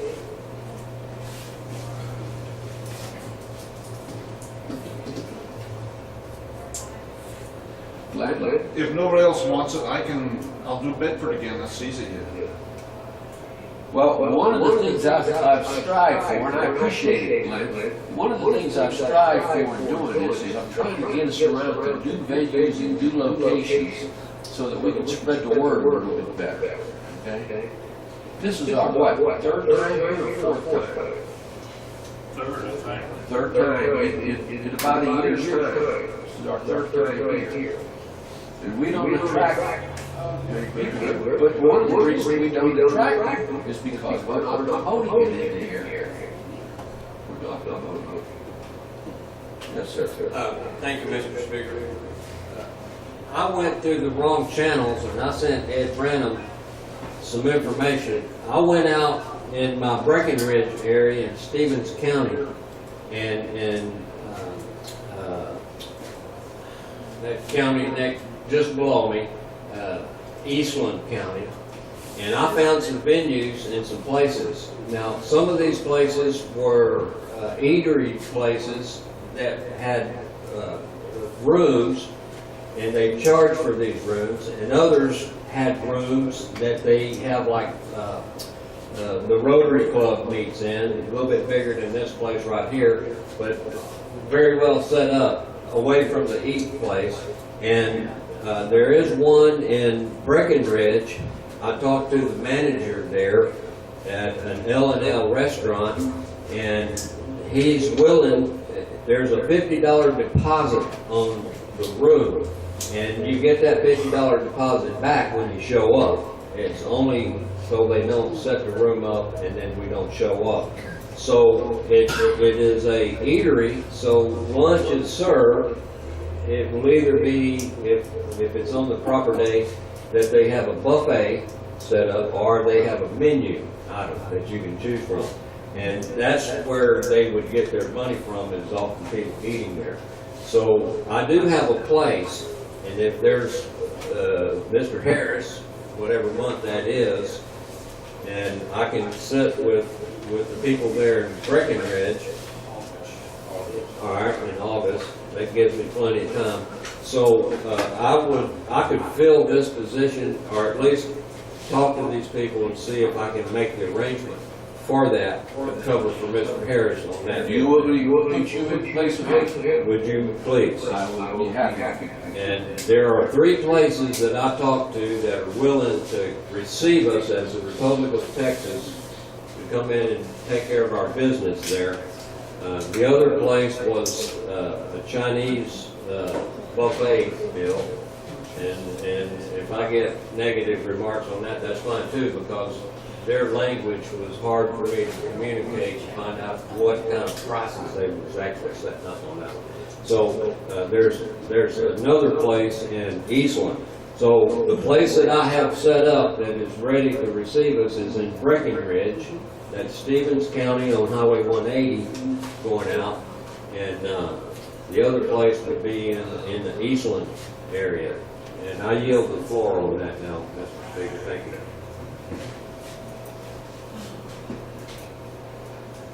Okay. And again, I'm offering Senator Bowers' September date out.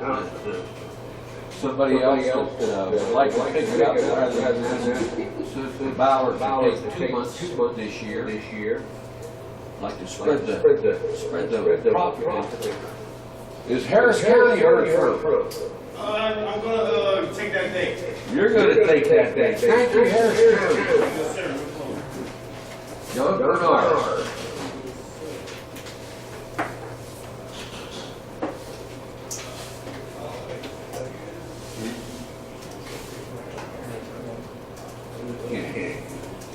Okay, so we've got coming up in March, Glenburn, that's in Bedford, Texas, at the Pizza Garden. April is Mary Brooks. May is Frankie Nieto. June is Joe Journey. July is Bola. August is Charles Goodman. September is Joe Bernard. October is Carl Bailey. November is Henry Turner. December is Kevin White. Okay? Any questions about that? Very good. Thank you.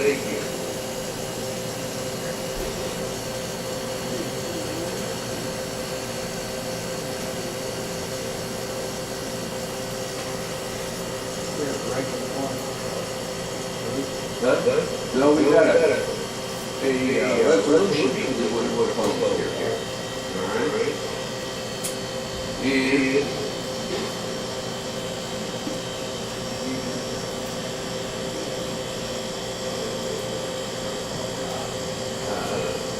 Mr. Sponsor for that resolution, are you willing to read it? Yes. You've got it on your mind, right?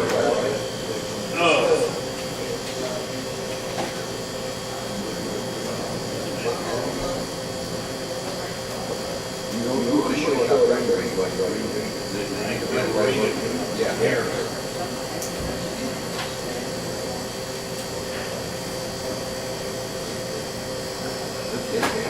Okay, Representative Sparks is going to read his resolution. This was that was first reading, passed Wednesday at our House Food session. It was passed. They decided to present it here for a second reading, both the House and the Senate. I don't know whether, did you have a chance to send that report to the Senate? I haven't seen the resolution. You haven't seen it? I thought I sent it. Well, I thought I sent it to John Troy, but I may not have. So, here it is, it's up there, and we're going to go ahead and read it.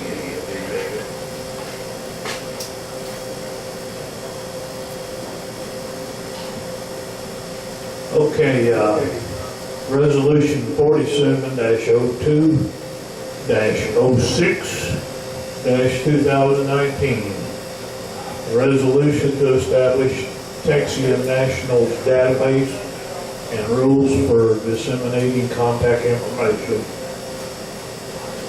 Be it resolved by the Senate and House of Representatives of the Texas Republic in Congress assembled, a joint resolution proposed by the House of Representatives of the 23rd Congress of the Texas Republic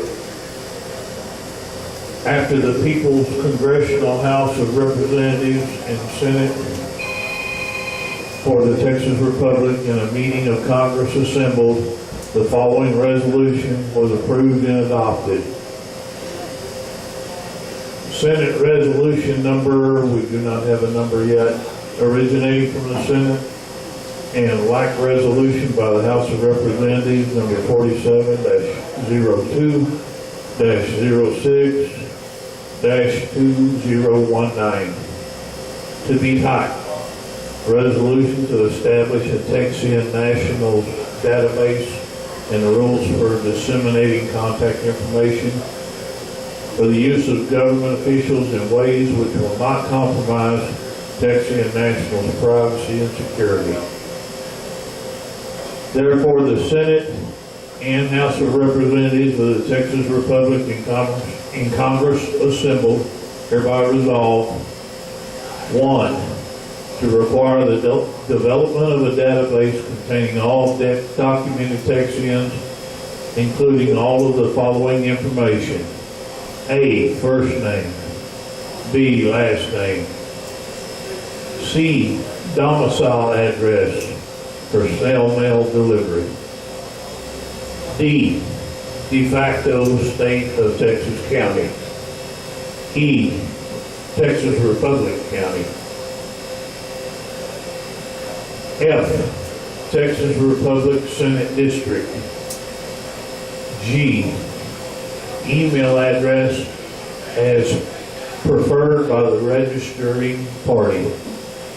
H, phone number Dave, and I, phone number Knight. Number 2, with database functions, a filter by Senate district number. B, filter by Texas Republic County. Number 3, access limitation for database filtered information.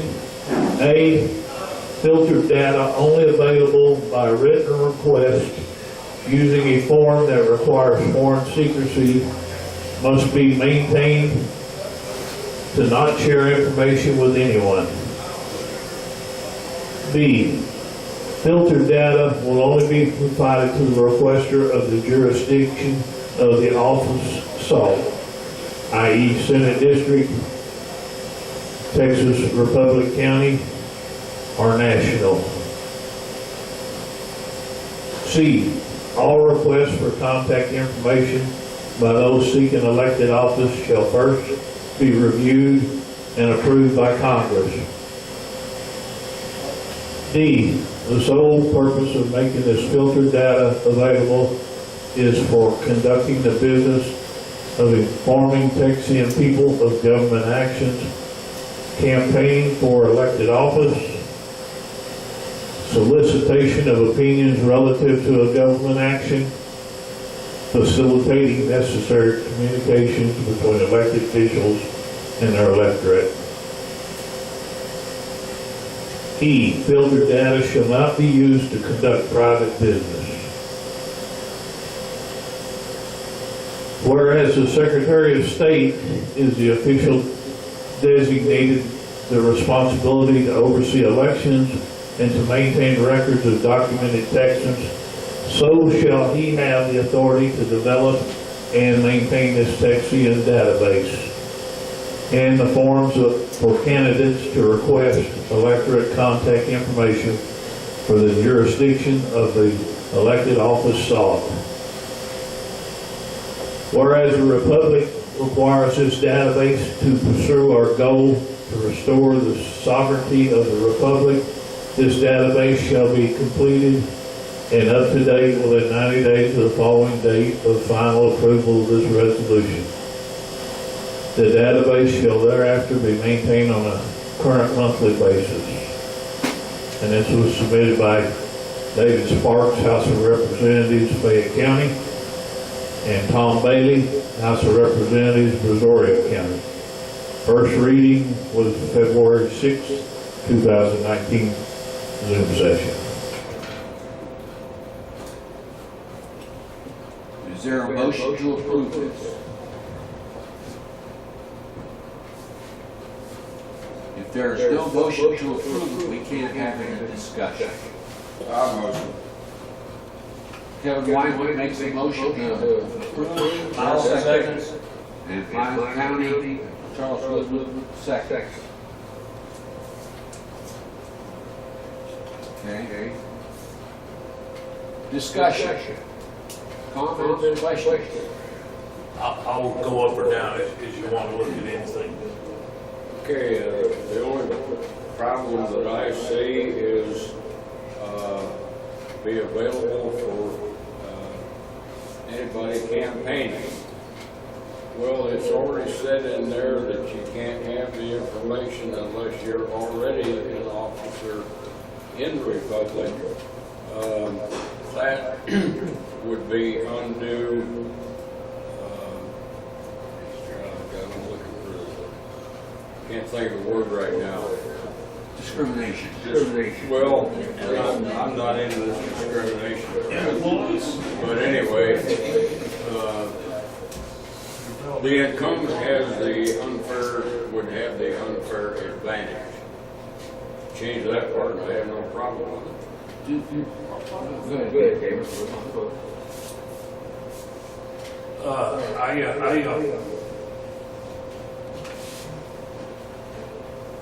I agree, is it working? Where's that at here? With that, the requests have to be approved before you can get that data. And who's approving it? Is it the, let's go back up.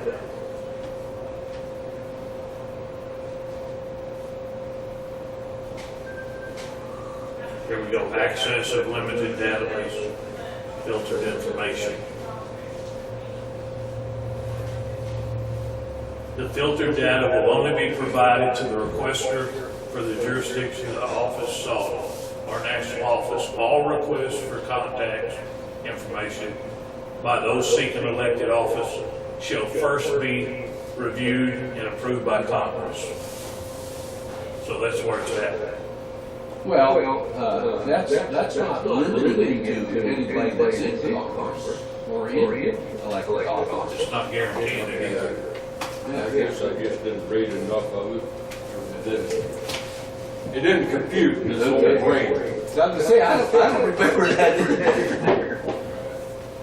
Okay, Charles. Alamo County responds to the senator, who I understood your question to be, as an example, I will say there is an incumbent in office running for his second term in an election against a non-Congress member, state national, who wants to run for that office, and then the information would be disseminated to that non-Congress member presently running for office. If approved. The information is disseminated to a non-Congress member. Now, that's the way I understood the senator's question, which brings I agree with the senator that if a non-member of Congress is given this information from the state secretary, then we're letting our information go out in private data and information that you protect, Mr. Ford, as Secretary of State. And I agree with the Senator that if we change that wording, then he agrees, and I think I could agree too. So I'll release the floor on that statement. To change that wording to say what? To change that wording to say what? I don't understand. Never seen it, so you're right.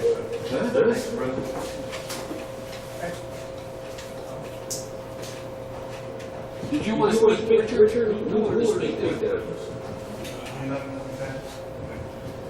I'm sorry, if you're not in the House or the Senate, you can't get in this discussion. We allow you all to discuss things with us, but when we get down to doing our business that we have to do, this is between members of the Congress. We're not trying to be difficult with you, we're trying to do our jobs. Go ahead, Tom. Okay. Since this is basically the first reading for the Senate and the second reading for the House, I'm just, we really can't do anything about it within the Senate. I mean, You could propose changes to it. yeah, but this is only the first reading for the Senate. We can still discuss it. Well, I guess what I don't understand is, all my years, those several years that I've been a speaker, we have always had the first reading only in the House. Because we wanted to know what we wanted to propose to the Congress. No, it hadn't been, because we used to meet in separate sessions. The Senate and the House met in separate sessions. Yeah, but when you met in those separate sessions, if, for example, David were proposed to the House in that separate session, the Senate still would not know anything about it because you're in your separate session. is for the way the meeting is being conducted today, we're in a joint session with discussion from both sides. If this is going to be a resolve or discussion needs to be, then Troy, we probably ought to have our own separate Senate session in order to discuss this. Correct. Since I was not furnished a copy previous to the meeting, I was not able to get it out to the Senate. And so Mr. Bullock will email me a copy and I will get that out to the Senate for our next meeting. Okay, let's take advantage of the time we have here right now. You've got it before you. Is there any comments that you want to make about it? Just did. Well, okay, well then, I'm gonna ask the House members. This is gonna be our second reading of it, okay? Is there any other comments that want to be made about this? Charles? Alamo County speaks on the issue of the resolution read one time in the House of Representatives. This is the first reading for the Senate. The Senate doesn't even have a number assigned to it. So, I agree with Mr. Vice President, President of the Senate, with your remarks. And at the time when you received our resolution that we've read once and approved it for the first reading, that you take the document, I believe I'm correct in procedure, and then if the Senate wants to take it anywhere, you will assign a number, a Senate number to it. And then you can have your first reading in the Senate session. And then the next time we get together for a joint session, we can actually have the official second reading of it.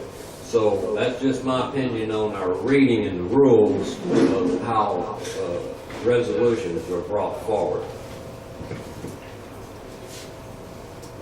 Mr. Brooks? I would recommend that we limit the information released to the name and the email address.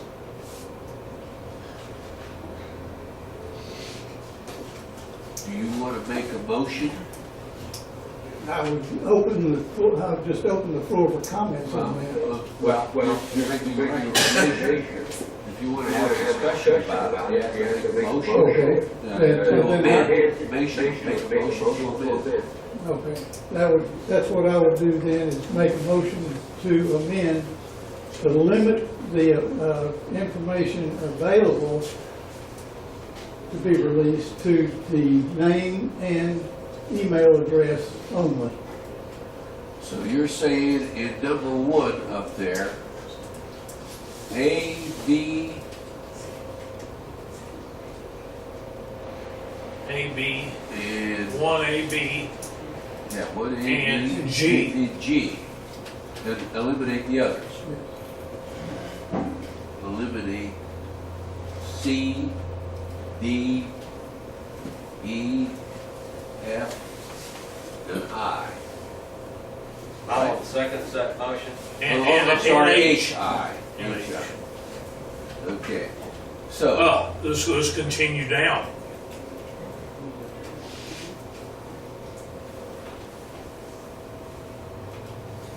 Is this all of, well, this is not part of your. No, that's okay. yeah, Okay. that's his motion, so, is there a second to that motion?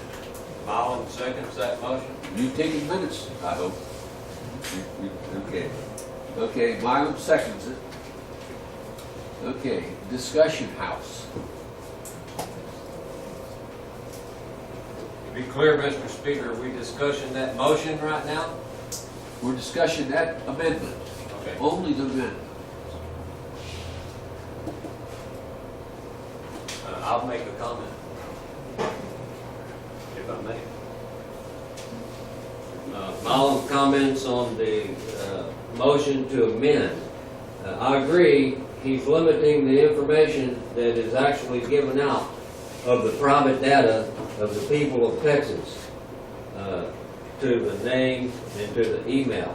restricted to the name and the email for communications. And I agree with his removal of items that were not necessary to be given out for the purpose we're asking for. Alamo yields the floor. Okay, well, a comment from me, okay? It has to be in your jurisdiction. If you're running for county representative, you get his name, you're gonna know he's from your county, and he's gonna know that he's from your de facto county. All right? He's gonna know that simply by you requesting that information and not getting it from the Secretary of State. But if you got his name, you know he's in your county. All right?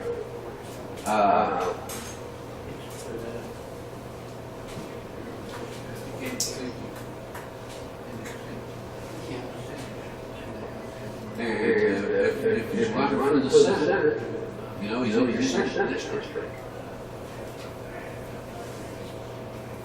So, just take that into consideration, why you should delete that information. Because when they run the database, they gotta run it by that information, right? They've gotta run it by that information.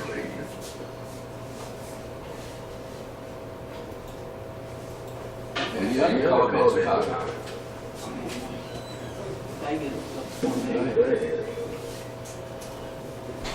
I think this amendment goes a long way towards your initial argument at our last Zoom session in that it's limiting the information that is going out to someone who might be have harmful intentions.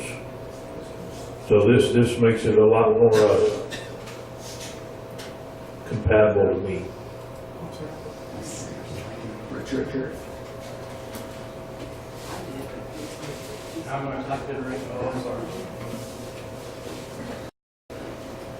The point of order, isn't the process to do this properly with the House of Representatives meeting and approving what they want to send to the Senate, and then the Senate meets and decides whether or not they want to approve it or make changes or whatever, and it's not supposed to be done in a joint session.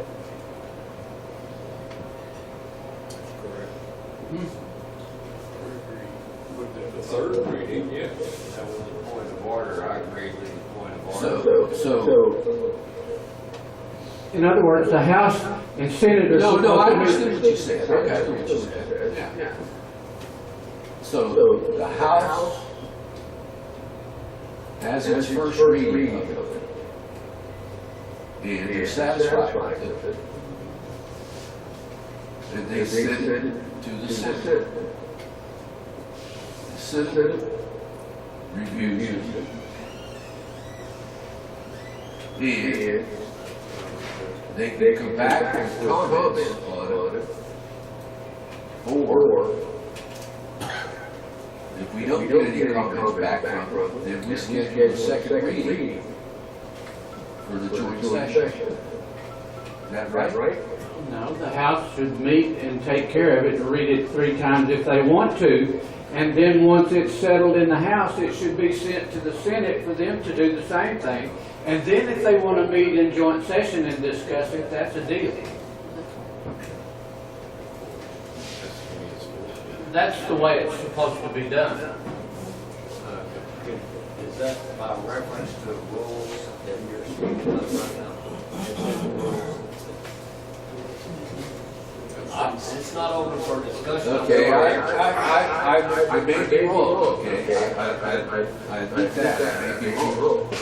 That it's been so long since we've passed any legislation. Well, it's been so long since we've met separately as a Senate and a House of Representatives. Well, we tried to do that, but nothing got done. Yeah. It was a waste of time because nothing was being done. I've got a house right now that's active and wants to get things done. Okay. But you're discussing it with the House and the Senate at the same time. Okay, and I'm doing it because it could be expeditious here. You guys could then, when you get this thing from... If you're gonna play by the rules part of the time, you need to play by the rules all the time. End of discussion, we're done. Richard, when I get a copy of this, I will email it out to everybody in the Senate. And then, of course, we make our own version. If we want to continue with it, then we'll make our own version. If we make changes, we'll make them then. Then it will go to both houses in a joint session, and we will make the reading on the final document.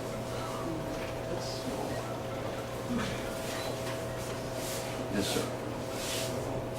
If we get a copy of this resolution, then Troy can call for a conference call and we can read it and then discuss it. Be up to date. Well, I'm going to meet the House again on this to see what we want to say. So we'll meet on this the third Wednesday of the month. That'll be on the agenda also. We will have 2 more meetings before our next joint session. Yeah. All right, since we're getting late, Somebody trying to speak. No, for lunch,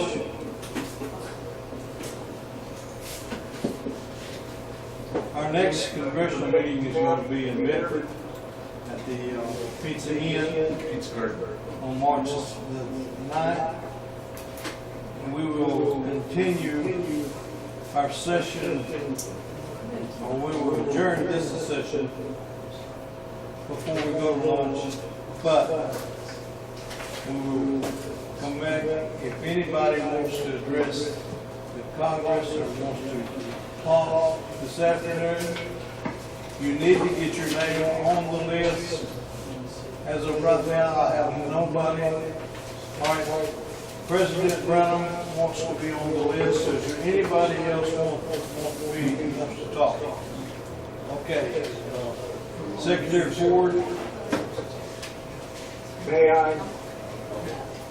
Can you hear me? Somebody. Trey Wagner. Trey Wagner. Trey Wagner, yes. You want Yes, to be on? I'm sorry I came in late. It sounds like there's discussion of what the process is to amend the Constitution. Am I correct or incorrect? No, that wasn't correct. Okay. We're talking about an act resolution.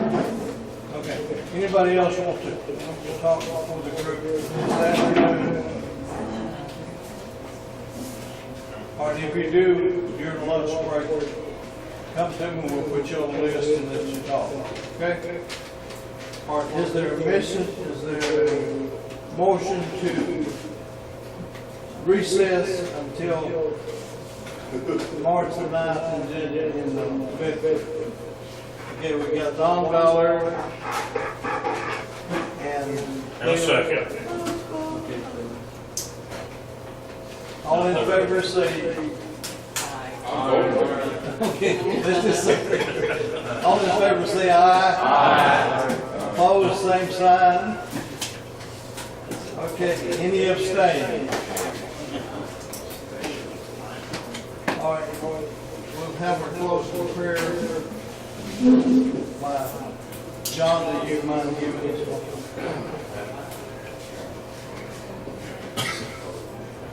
Dear Lord, we thank you for the opportunity to have this Republic of Texas Congressional Joint Session meeting today. We appreciate all the guidance that you give to us and the discussion and decisions that we make. And we thank you for everything that you've done for us and ask for everybody to have a safe trip on the way back home. In Christ's name, amen. I agree.